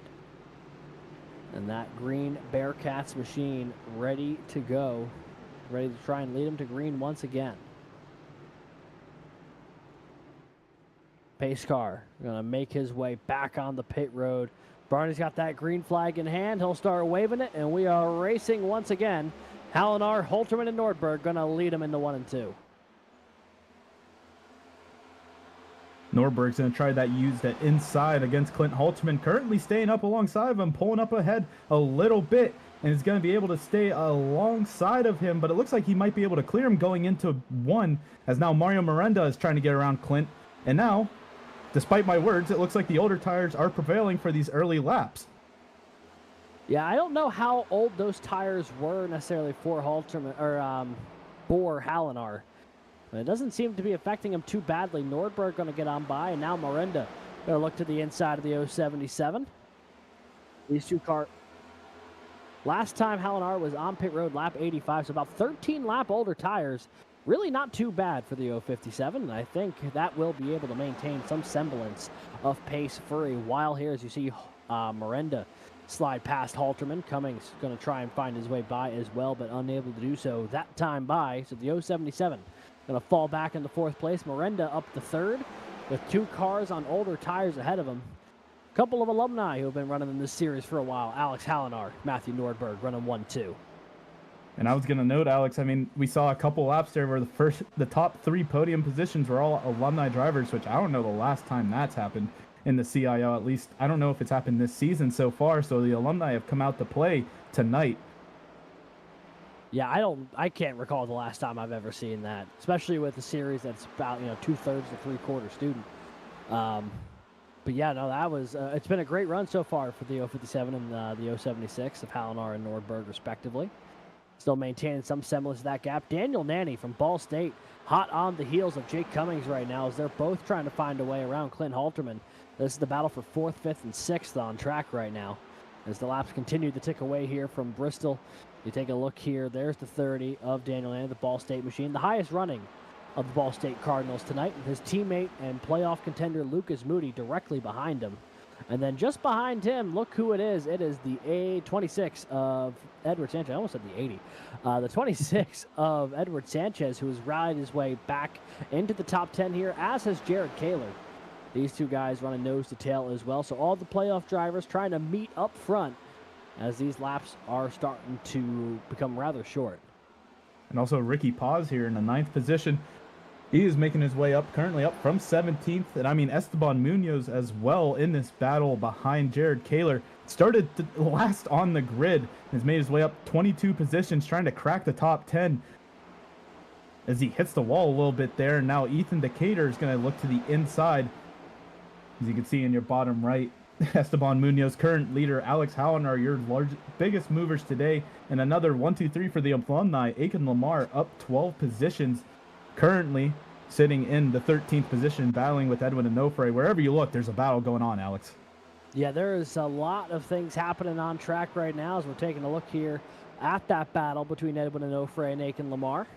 The 199 and the 099 doing a little bit of battle here. Here comes Andrew Stagey as well, the Ball State Cardinal, not content to sit back behind him. Going to try and force the issue there. Nice little move to get alongside the Howard Community College car. Now will he be able to capitalize on it? He still has a nose to the outside door of Lamar.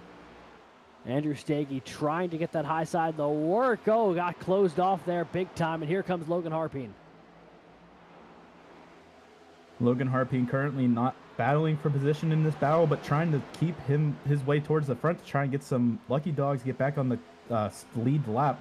But as you can see, Aiken Lamar is trying to defend for his life on this bottom line. Andrew Stagey from Ball State's going to let him in up there, and now Stagey's going to look to the inside of Aiken Lamar.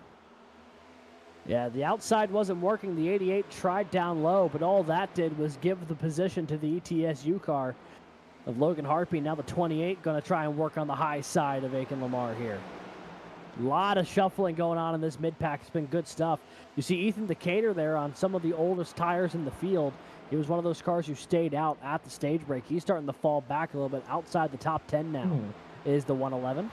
Falling into the clutches of Edwin Onofre and Aiken Lamar.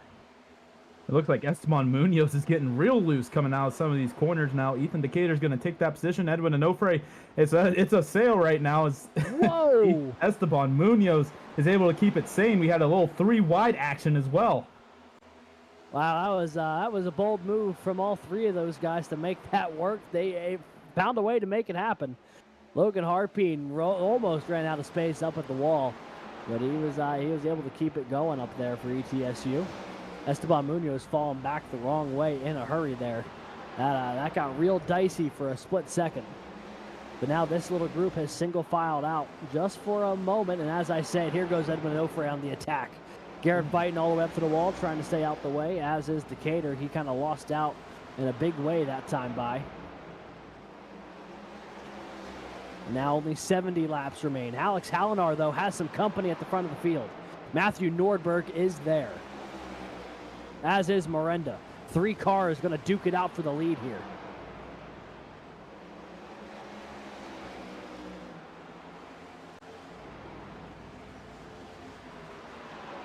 Miranda's now going to send it to the inside of Norberg. For the moment, has second, looking for first as well. Is able to close off Norberg for the second. And now Alex Hallinar under attack from the Oklahoma machine. Miranda's going to be able to use the lap car as a pick and roll as Hallinar's in the wall. Oh, the 057 into the wall. He's still able to keep it forward. But, I mean, he is trapped right now behind Nathaniel Crone. He finally gets down low. The 057 clearing the 57. Cost him 3 spots, though. Miranda got by, and then with a little bit of wall contact, Nanny and Nordberg cleared. And now here comes Clint Halterman. And I mean, Nanny, we haven't seen... The Colossus TV is really not a fan of our camera pack tonight.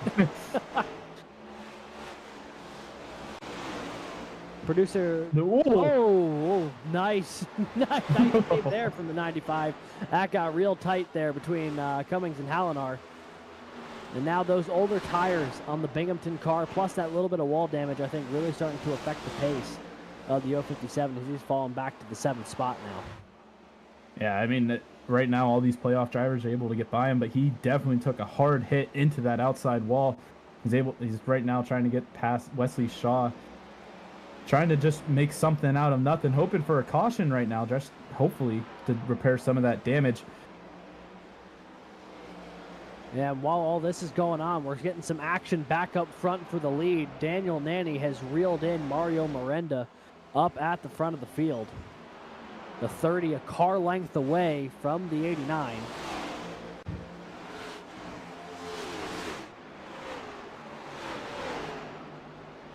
You can see Norberg's up high, getting Wallet used as a pick and roll for Cummings and Moody as they are able to get past Norberg. Norberg lost out on 2 positions, unfortunately, in that exchange. The lap cars, as we said before, playing a huge factor, and everyone's, trying to keep their they're trying to log some laps and, keep their position, but it's also causing some of these lead lap guys to really have to battle their way through these, the field here. That it is. So, taking a look here, this is Halterman and Moody, 2 playoff contenders battling for 3rd right now. Really tight battle between the two. The 13 in a far more desperate point situation than the 077. After the stage points were settled, Moody was making some headway, but was still below the cut line by about 10 points or so. Halterman was one of the cars above said cut line, so this is a very critical position for the 13. If he is able to get by, it should be a 2-point swing in his favor. If he's able to get around the 077, he is door-to-door with him here right now, down the back straightaway. And we've seen, I think Clint prefers this outside line in these battles, so right now sitting on the outside, but looks like Moody's able to keep inching his way past him every turn, every time we come out of the corner. And you can see he's able to battle it out right now in front of Clint Halterman, taking that podium position away. Halterman's not going to go away easily, though, as Landon Velicki looks to be a little slower in front, and he's hopefully not going to cause any type of calamity here as he's staying high, as Lucas Moody is able to get past him and really build a gap now to Clint. Yeah, you see that gap starting to open up just a little bit. Starting to pull away just a hair. Meanwhile, we're looking through this field. There's a couple of really good battles happening on track. Good battle for 1st, good battle for 12th. Lot going on throughout this field right now. There's the battle for 12th. There's Stagey and Aiken Lamar door-to-door right now. They're also bringing in Alex Hallinar, making it a battle for 11th here. The Binghamton driver just trying to hold on to this thing right now with 54 laps to go. Being one of only 14 cars on the lead lap, and that number is shrinking as Miranda and Nanny continue to catch cars in traffic. Esteban Munoz, the last car on the lead lap, and he's about a second away from being lapped himself. We're taking a look on board here with Andrew Stagey. You can see Stagey's going to be able to use Nick Stockner as a pick. Able to get past Hallinar easily, and is now able to try and track down Edward Onofre for that 10th position.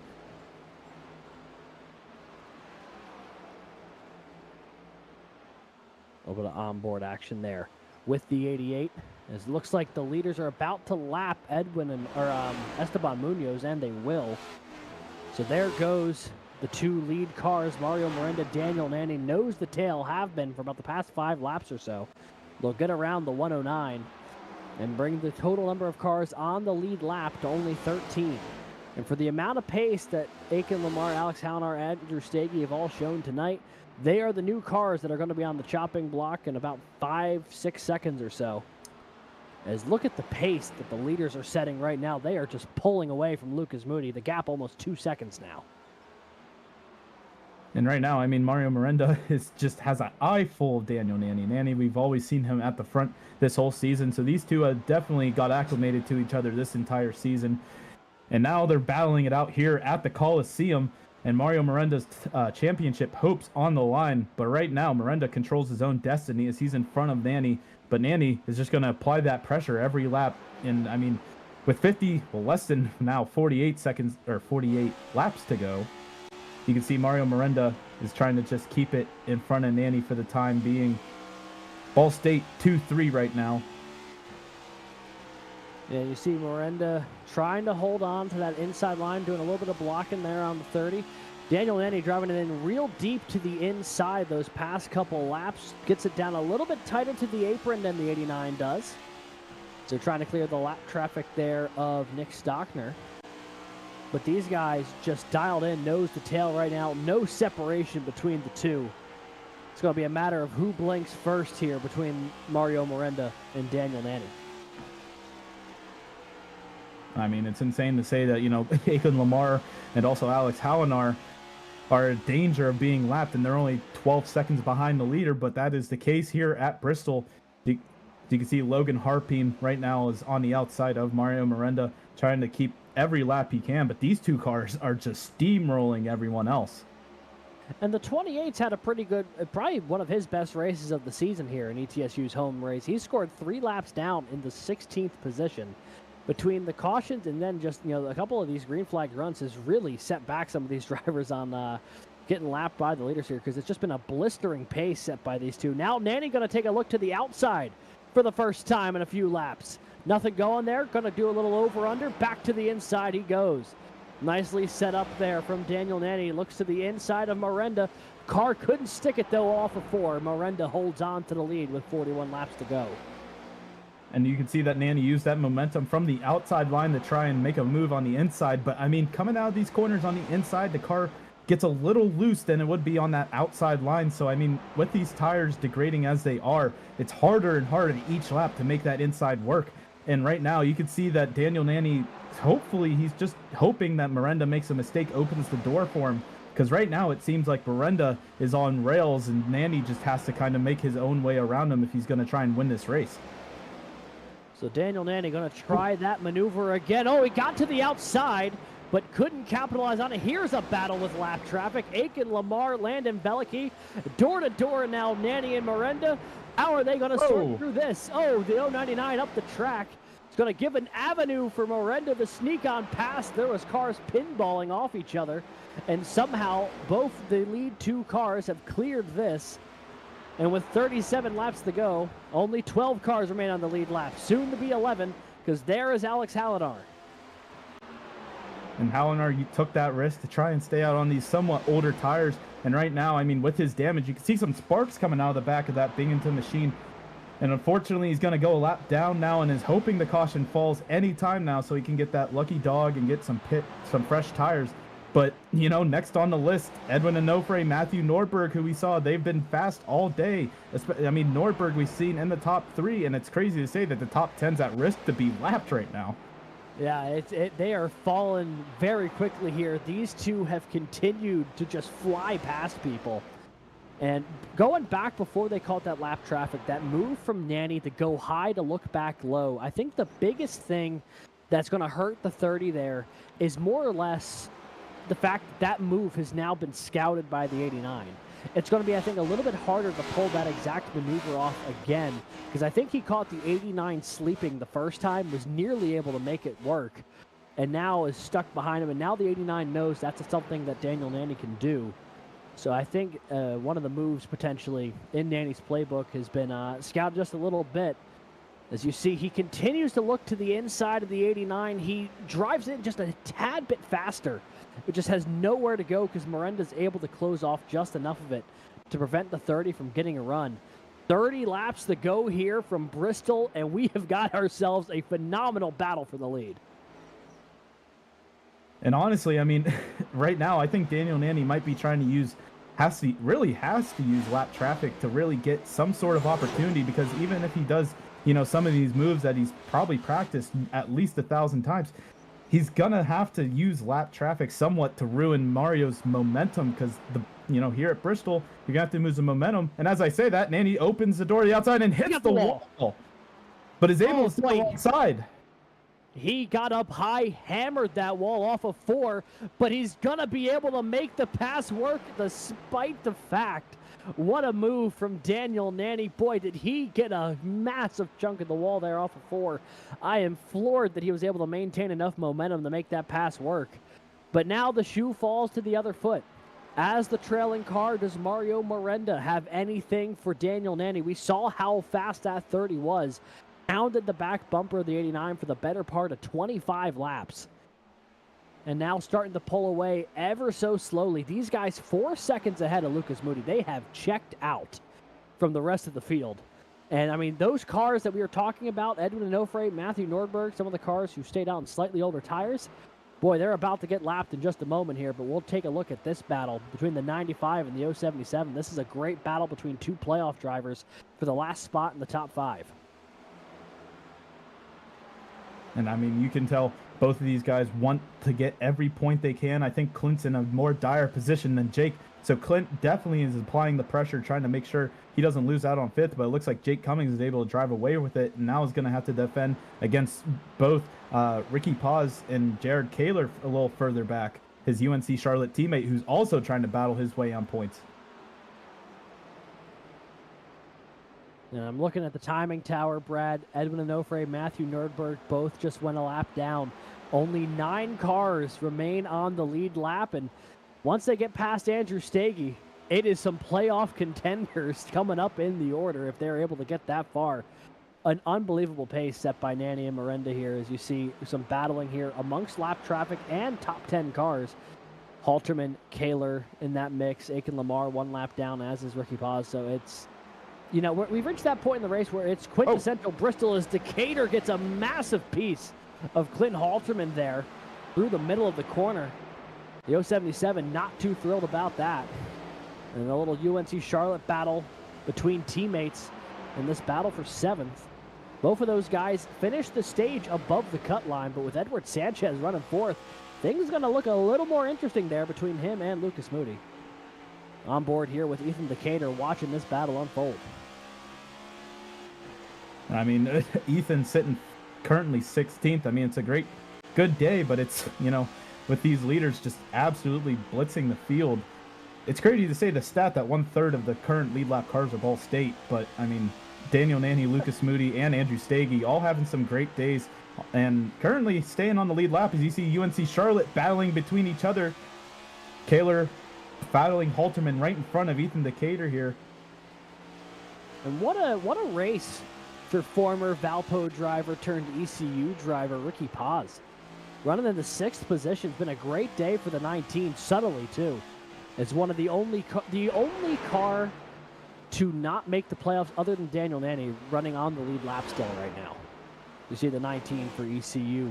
Taking a look to the inside here potentially of Jake Cummings. Not able to make it work that time, but with 15 laps to go, that East Carolina Pirate car has put together a really strong run. And he's looking to do the same move that we saw Daniel Nanny try to do on Mario Miranda and use that outside momentum to get that inside jump. But it looked like it got foiled. Jake Cummings doing a great job at battling off Ricky Paz right now. And this is the battle for the top 5. And I'm keeping an eye, you know, just on like lap times here. Mario Miranda has stopped falling back from Daniel Nanny, but he still has some work to do if he's going to reel him in. As we continue to watch this battle here, 5th and 6th. Oh, big slump there for the 19. Good save as they'll work their way around Alex Hallenard. Running 12th, 1 lap down, but on those slightly older tires, which are really starting to feel the effect of it now as we jump on board with the 19. We'll see if he'll move here on the 95 in the closing minutes. And I mean, yeah, you said closing minutes. I mean, there's only 11 laps to go. And with how fast this track is, that's only going to be about 3 minutes worth of racing for these guys. So it's going to be a fast battle to the end. And I think Mario Miranda is trying to, you know, he realizes that, has pulled within 0.3 of a second. But as I say that, he, you know, it's just moving all over the place on that timing table. Yeah, it's a little wiggling and shaking as they've been catching lap cars.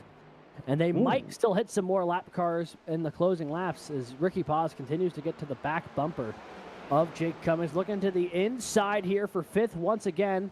But as this battle continues, Jared Kaler has snuck onto the scene as well.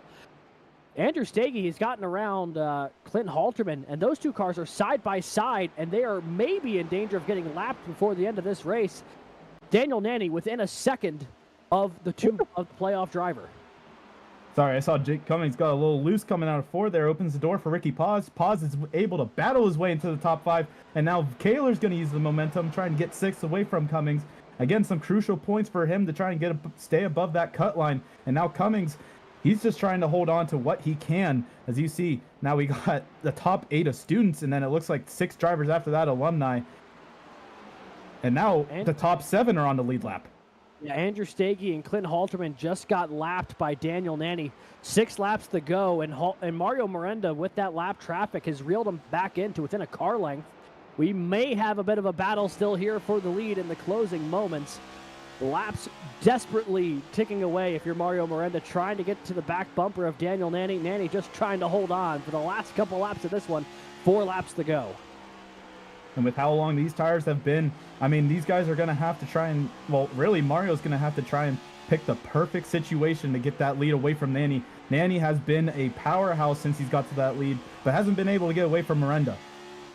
Here we go. 3 laps to go. Lap traffic likely not going to be a factor. Only one car in the distance, and it's pretty far ahead.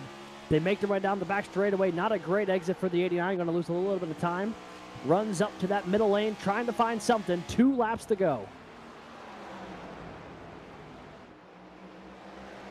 Miranda got a good run off the corner there. Is going to close into the back bumper. Dives in to the inside here of Daniel Nanny. As they make their way off a 4, white flag in the air, presented by the Makoni Setup Shop. Daniel Nanny, Mario Miranda duking it out for this entire final stint. Miranda on the back bumper. He's got one more chance to make something happen. Lunges it to the inside, taps him just a little bit, but it's not going to be enough. Daniel Nanny of Ball State is going to win it here today. The Bucky's Bristol Bash, presented by ETSU Esports, falls the way of Daniel Nanny and Ball State, and a phenomenal battle at the end of that one. And I mean, I don't think there could have been a better 2 guys today battling out for the win. They showed they were the fastest car in the field. And I mean, Daniel Nanny had a phenomenal move to get into that lead. You know, throwing himself into the wall and keeping the momentum was so impressive. Yeah, that was the trying to do the burnout. Got tagged by Edwin and Ofre. And we will be computing the points here in just a second, folks. We'll let you know in just a moment who will be advancing to race for a championship here today. Because with a non-playoff driver picking up the win, it will very much come down to points here tonight. But what a race. Honestly, what a race, but particularly what a race from Daniel Nanny. Put together a phenomenal run at the end of it. Hounded Mario Miranda lap after lap. Was eventually able to get by him after a power move, bouncing off the wall on the outside. And was able to hold on in those closing laps. It got real close, and to the point of the 2 leaders there, you know, Miranda had a chance to really wash up and try and wipe out the 30, and, you know, there was a little bit of contact, but there was nothing more than that. Just a little bit of rubbing and racing.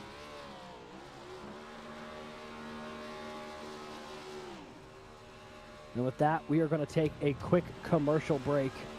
When we come back, the results from tonight's race, interviews with our podium finishers, and we'll find out who advances to the championship race in 2 weeks' time at Las Vegas. Plus, a little bit more info about the All-Star race next week. You won't want to miss it. We'll be right back.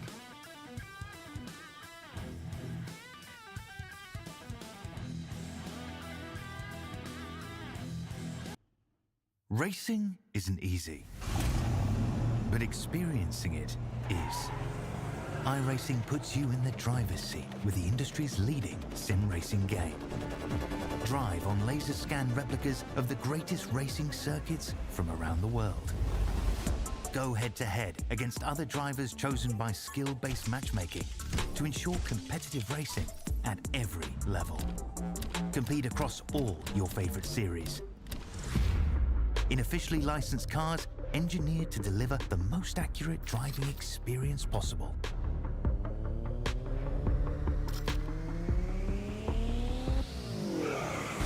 Join a race or host your own with players from across the globe. Race against the computer or in a league with friends. Feel the thrill behind the wheel. Visit iRacing.com.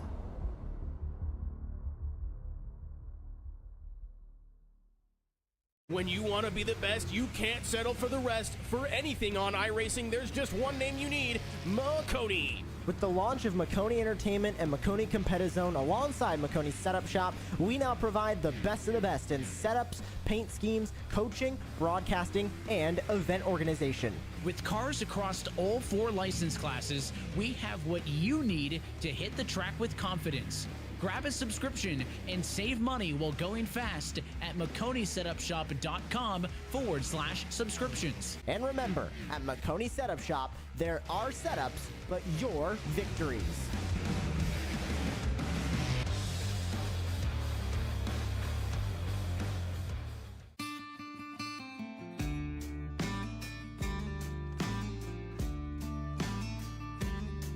Hello, my name's Aaron Brown from the Garage Shop in Denver, North Carolina. We're here at the famous Bonneville Speedway in Wendover, Utah. One of the most harshest environments on the planet to race in, and that's why we need the best tools Snap-on has to offer. What we use here to pump up the oil in our race engines to prime them is this snap-on screw gun.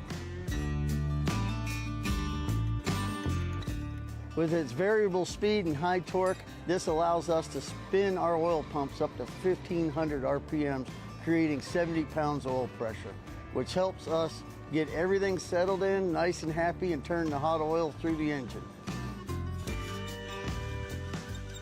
Compact, lightweight, and able to fit in really tight spaces.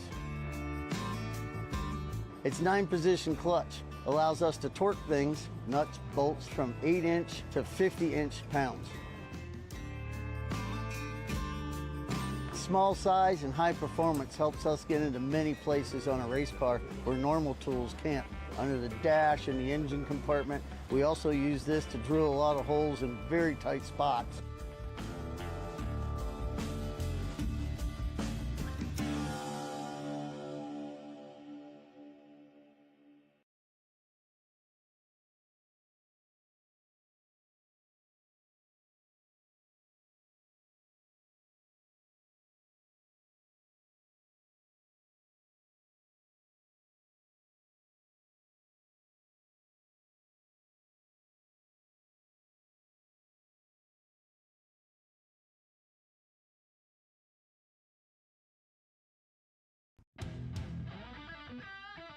Welcome back, folks. What a race we just got to witness here at Bristol. A 90-something lap run to the end.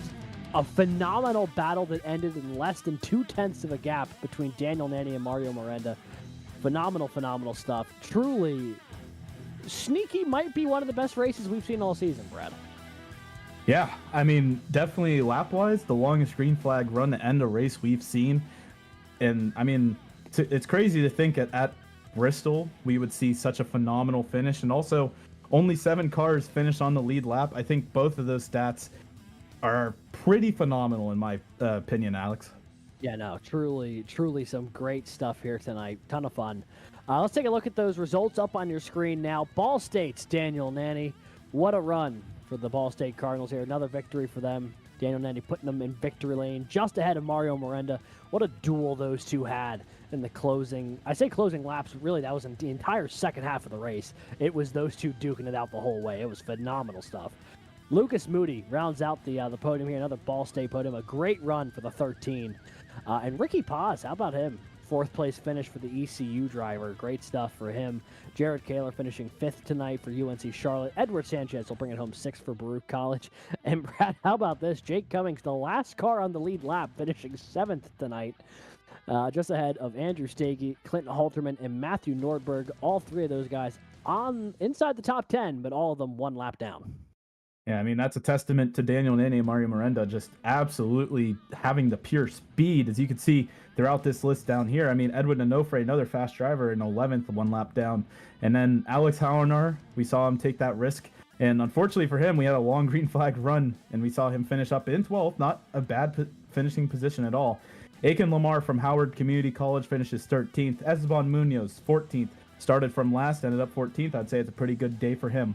Logan Harpine from ETSU finishes in a top 15 position, and Ethan Decatur from Valparaiso finishes in 16th. And then you see from here on out, we had a couple cars that were all damaged and pretty much out of the race. I mean, such cars: Nicholas Stockner starting from Clemson, 32 laps down, and then some. Landon Velicky in 18th. Garrett Vighton from ASU finishing 19th, and rounding out your top 20, Jason Wallet from Drexel University. Yeah, all these guys a number of laps down. Nathaniel Crone from Toledo. Texas A&M Texarkana is Wesley Shaw. Bryce Kobler from Emory Henry. Andrew Williams from Clemson. A really tough day for the regular season champion. Will not be advancing to the championship round at Vegas in 2 weeks' time. Ryan Whitlock from Alabama Huntsville, 25th. Roger Primo, 26th. Connor Bingle, 27th. 28th, Carter Capini, 29th. Andrew Burrell. And 30th tonight, rolling twice, the number 2 of Kelton Quick. And then the last of the racers tonight, Joseph Grijalva from Purdue finishing 31st. Lee Kane from the University of Southern Mississippi finishes 32nd. And Brandon Schollenberger did not run a lap today despite starting 4th. Yeah, force feedback issues on the wheel apparently caused the 7 to not take the grid. But with that, we're going to jump in to our interviews tonight. We're going to jump down to victory lane here with our winner, driver the number 30. It is Daniel Nandy from Ball State. Daniel, did you got a copy? Yeah, I do. What a phenomenal battle you and Mario had there. That entire second stint, a phenomenal duel between the two of you comes down to a last lap attempt from the 89, but you were able to hold it off. Daniel, talk to us a little bit about your race and particularly that second stint when you had to find your way around the 89. Yeah, well, I knew from the get-go I was gonna have a fast car. I put in a lot of practice to help my teammates out. Like Lucas, I helped him out a lot throughout the week, so I knew I was gonna be fast. And yeah, doing that second stunt, I was just moving through people. I was like, wow, these guys are burning up their right front tires because they were tight. And I got up to Mario, and I just knew if I stayed on his rear bumper, I would force him to make a mistake. And it came to the point where I took it to the outside because I saved my right front. I was able to throw it up out there, and I was just able to just pull away. Yeah, it was incredible stuff to watch. Brad and I and Christian, we all had a phenomenal time watching that duel at the end there. And, you know, the past couple weeks, it's been a phenomenal run for you in particular lately. You know, do you think you're going to keep this momentum going into the All-Star race next week? Yeah, I'm feeling pretty hopeful and confident for the All-Star race. I already told everybody about it. Like, All-Star race is my main focus. So yeah, I know we're gonna have a good battle. I know there's gonna be a bunch of fast guys returning. Like I believe Matthew Morton will be returning, and maybe Clampett. So I'm excited to race against them and everybody else who is part of the All-Star race. Yeah, we're all excited to see that one. That should be really cool to get some different eras of the CIL all back for one event, some of the best of the best, and we're excited to see you in that group as one of the multi-time winners in this series. Daniel, one more question for you tonight. Obviously, the Ball State drivers ran really well. 3 of them inside the top 10 tonight. What was the preparation like from you guys going into this race at Bristol tonight? Well, we've been pushing one another to practice, especially Lucas, because we knew that he was gonna have a shot at making it into the championship 4. So we were putting in a lot of time in practice. Lucas put in a lot of solo laps, so I'm very impressed and happy for him for getting that P3 finish. He deserved that, and yeah, the fact that we got 3 of us in the top 10, it just showed us that the hard work paid off. Well, Daniel, congrats on the win. Phenomenal battle. Congrats to Ball State as a team as well. 3 top 10s. Impressive work once again from you guys. Anyone you'd like to thank or shout out tonight? I gotta give a shout out to the entire Ball State Esports organization. We are on a team throughout all the series and CIL. I think we're on like a 7-race win streak between every single series and league. So yeah, I'm very happy with everybody, and I have to give a shout out to all the sponsors, RL, Pepsi, Next Level Racing, and last but not least, I gotta give a shout out to my parents for supporting me on this journey, and yeah, that's about it. All righty. Well, Daniel, thank you so much for dropping by. Congratulations on a phenomenally hard-fought win, and I can't wait to catch up with you in a week's time at the All-Star race. Yeah, thank you guys. And that was race winner Daniel Nanny in the number 30. And it was a phenomenal duel at the end, and Brad has caught up on pit lane with the man who just almost got there, but not quite enough. It's Mario Miranda. All righty, I'm down here on pit road with Mario. Mario, you got a copy? Yes, sir, I do. Well, Mario, we saw you up front all day. It was a very consistent, fast drive. Can you take us through really the second half of that race with you and Daniel Nanny battling it out for the win? Yeah, that was actually really fun. I really enjoyed the end there. I was in a really comfortable spot. Me and Nanny were able to pull away from the field, and I had a friend tell me what the current live point standings were, and I think 23, 22 above the cut.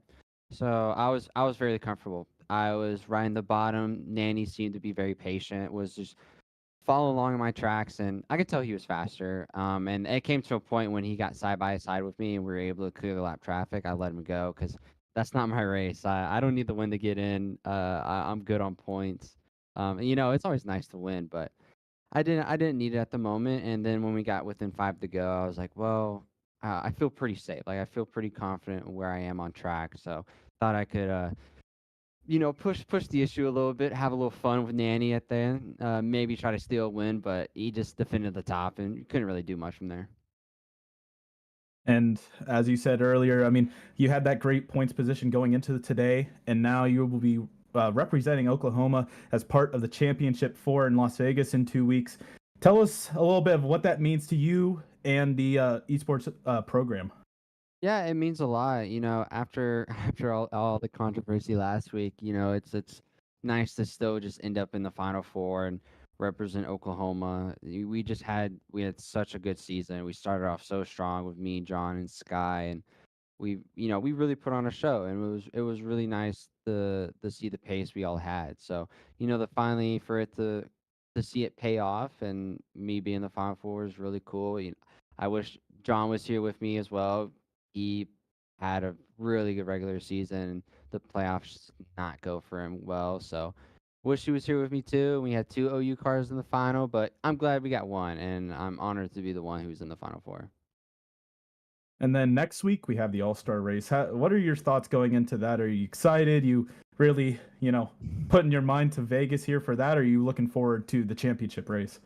I would love to do the All-Star race. I will sadly be out of town for Thanksgiving arrangements, but the All-Star race, I feel like I would have enjoyed it. It would have been a nice, relaxing, kind of like a fun race before the championship race. Kind of get your mind off all the pressure of what's going on in 2 weeks, and really just enjoy the racing aspect, having fun with a lot of guys in here I'm friends with. So just having fun with them, enjoying it, and it's an all-star race. If you win that, it's like big bragging rights. So that I'm bummed. I'm really bummed I'm missing it, but I'll be watching it from home.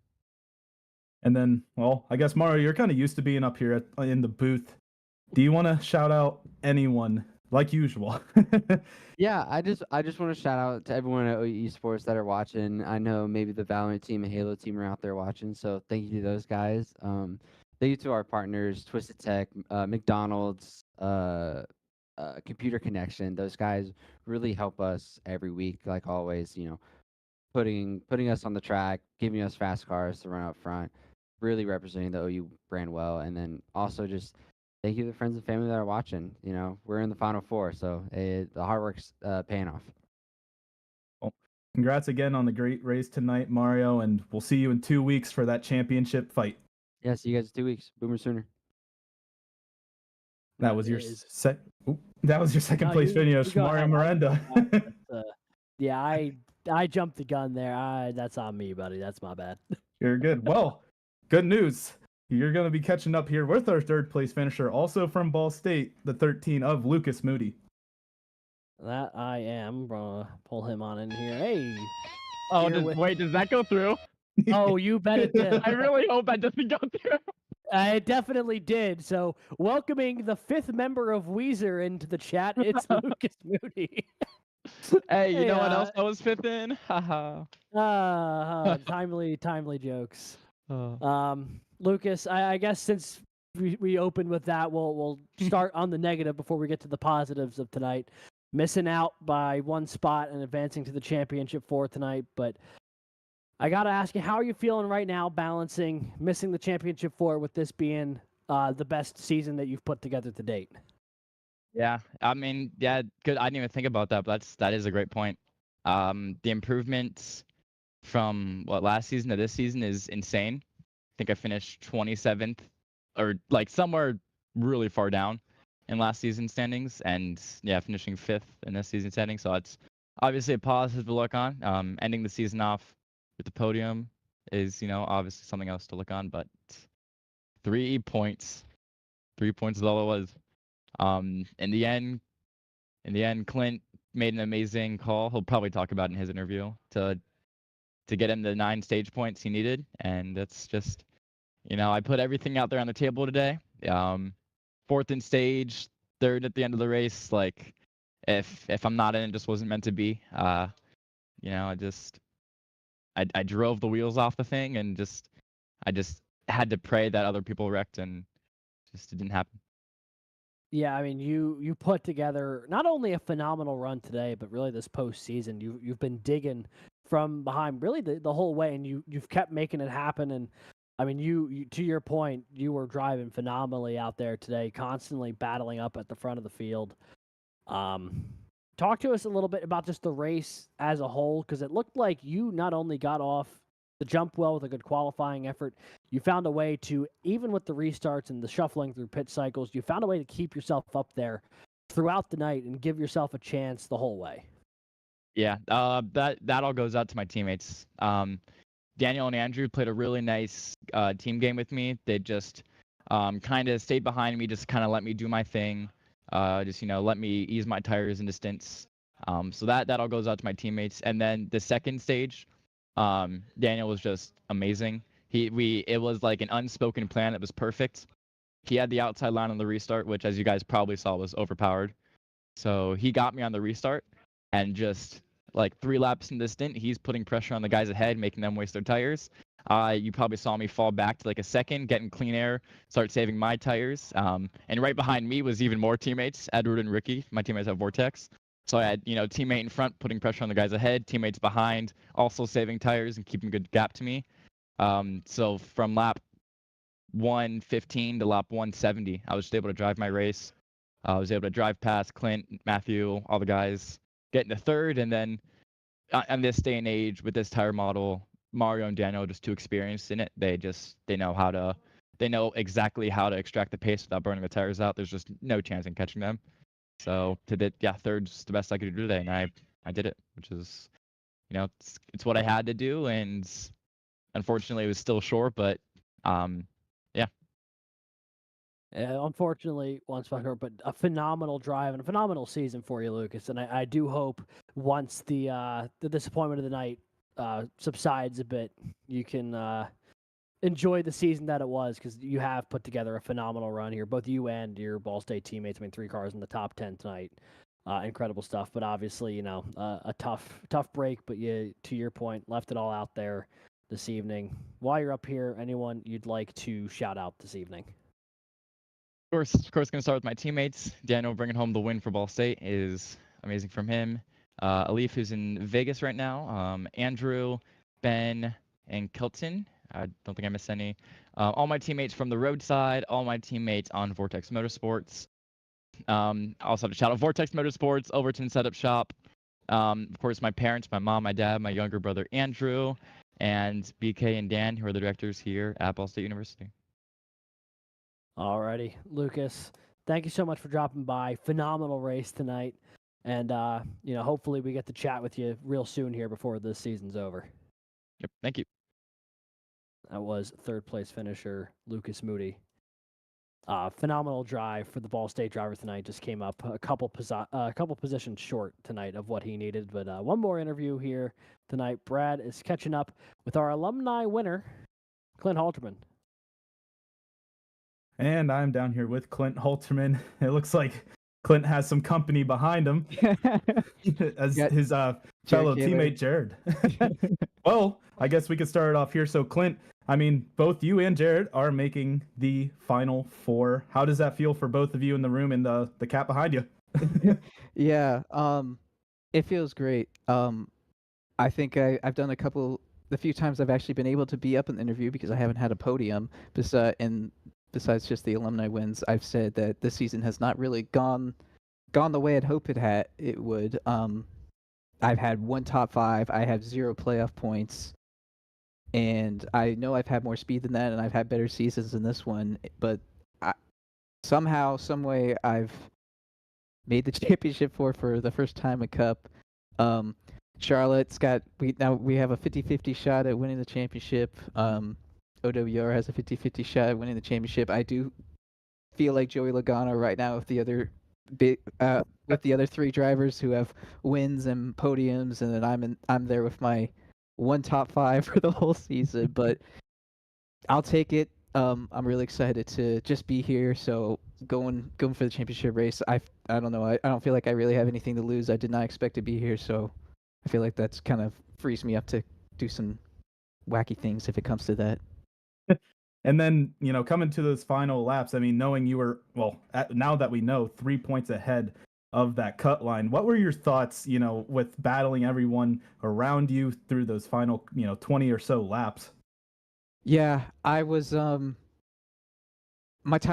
right front was really shot. I had done a lot of practice for this race, and I felt like I had figured out how to kind of save my tires, and then I kind of got suckered into racing guys a little too much, and I really burnt up my right front. And I I was nervous. I knew Lucas and Edward it was going to be close with them.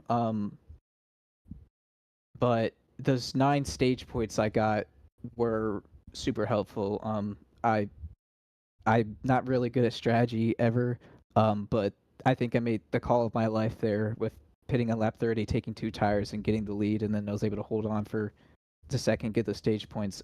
Those were obviously absolutely vital because I only beat Lucas by 3 points, and I finished 6 spots behind him, so I needed every single one of those points. I didn't like dropping through the field, but also with that really long run and the DVP taking some people out, I knew I was like, the worst I can really finish is 10th here. I knew Norberg was dropping back too, and I think once I got back to 9th, I had like 4 seconds to him. I just knew I needed to ride and hope I don't kill the right front enough that I get a meatball flag. But yeah, it was. I'm mad that I didn't really get to put to use what I learned in saving with the tires. I kind of didn't expect to be at the front, and I started pushing to try and stay at the front, and that didn't really work. I know Jared, he was going slower, and he passed me, and it ended up almost getting to a podium. So slow is fast here at Bristol. Well, now you got 2 weeks to to strategize for that battle out in Vegas. But before we let you go, is there anyone you'd like to shout out? Yeah, I want to shout out Jared, of course, right here. We talked strategy and stuff about the race, and he's really fast, so we can definitely bounce off what we've learned about the track. Want to shout out OBR, of course. It's unfortunate with Drew; he's had a really great season. And it kind of ended sort of early for him. But he has had a really great season. He's really fast. I expect even at the All-Star race next weekend at Vegas for the final, I expect him to be up there towards the front, and maybe he can finally get that win he's been looking for. And I want to shout out y'all for putting on the broadcast each and every race week. Well, Clint, we hope to see you back up here, hopefully winning next week, being on that podium along with Jared, and you two can battle out with Mario and figure out where you guys will finish next at the championship race. So have a great night, and we'll catch you in 2 weeks. All right. Thank you, guys. And we're going to send it back up to the booth with Alex. And with that is going to conclude the interviews here tonight. What a night. And tell you what, our Championship 4 has been set pending any post-race review, but as far as we're aware right now, the Championship 4 are going to be UNC Charlotte's Jared Kaler and Clint Halterman, Oklahoma's Mario Miranda, and Converse University's Jake Cummings. A phenomenal 4 that are going to be battling for the Season 11 championship. 3 of these drivers looking for their first. Jared Kaler looking for, I don't know, how many fingers do people have on their hands? I don't even know how many he has. He has quite a few, I can tell you that much. There's the final points total from this round. From the top 8 there. Most notably, the cut line. Clint Halterman 5 points clear of Lucas Moody officially. Those stage points helped out the 077 in a big way tonight, giving him the edge he needed over the 13 of Lucas Moody. Moody just missing out, but a phenomenal postseason for him and a phenomenal postseason for Edward Sanchez from Baruch College as well. Just comes up a little bit short tonight as well. But Cummings, Miranda, Kaler, and Halterman are going to be the 4 doing battle for a title in 2 weeks' time. But next week, we've got some fun in store for you. Next Monday night, it is going to be the first ever CIL All-Star Race from Las Vegas, as well as be starting at 8:30 p.m.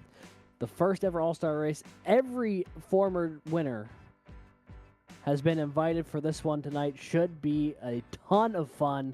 Plus, obviously, the most popular driver contest will be part of that as well. It'll be a ton of fun getting to see drivers we have not seen race against each other in quite some time. Going to be back on track. We can't express enough how excited we are for that, and how excited we are for that broadcast as well. That'll be November 25th, next Monday. And in 2 weeks' time, December 2nd, is the championship race. You won't want to miss that either. But as far as racing's concerned for this week, we've got a couple more on the slate for you. In a couple weeks' time, or not a couple weeks' time, a couple days. Why? My dates are all off tonight. November 20th, Wednesday night, it'll be race 12 of the Formula College season. They'll be headed to Long Beach, the Long Beach Grand Prix. Penultimate race over there on the Formula C side as well. You won't want to miss that. That should be a fun one. And the next Collegiate Sports Car Championship race happening on December 5th at Fuji Speedway. That'll be at 8:45 as well, but we will talk about that more in the coming weeks.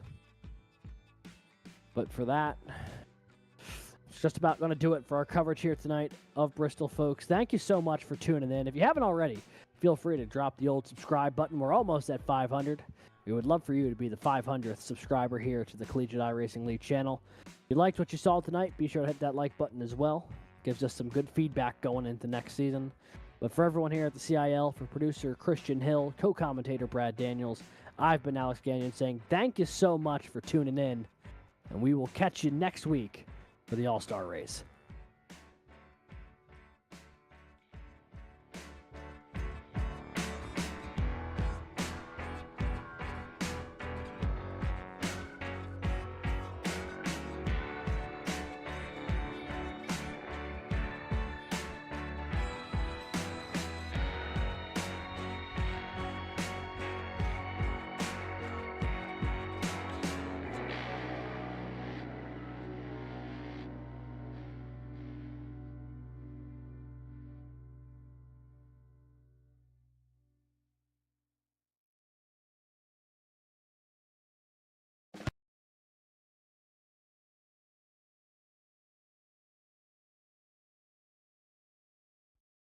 Racing isn't easy, but experiencing it is. iRacing puts you in the driver's seat with the industry's leading sim racing game. Drive on laser scan replicas of the greatest racing circuits from around the world. Go head-to-head against other drivers chosen by skill-based matchmaking to ensure competitive racing at every level. Compete across all your favorite series. In officially licensed cars, engineered to deliver the most accurate driving experience possible.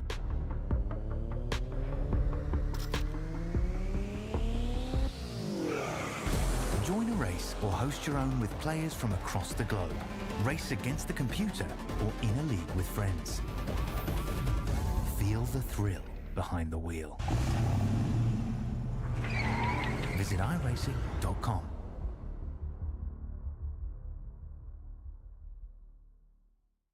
When you want to be the best, you can't settle for the rest. For anything on iRacing, there's just one name you need, Marconi. With the launch of Marconi Entertainment and Marconi Competizone alongside Marconi Setup Shop, we now provide the best of the best in setups, paint schemes, coaching, broadcasting, and event organization. With cars across all 4 license classes, we have what you need to hit the track with confidence. Grab a subscription and save money while going fast at MarconiSetupShop.com/subscriptions. And remember, at Marconi Setup Shop, there are setups, but your victories.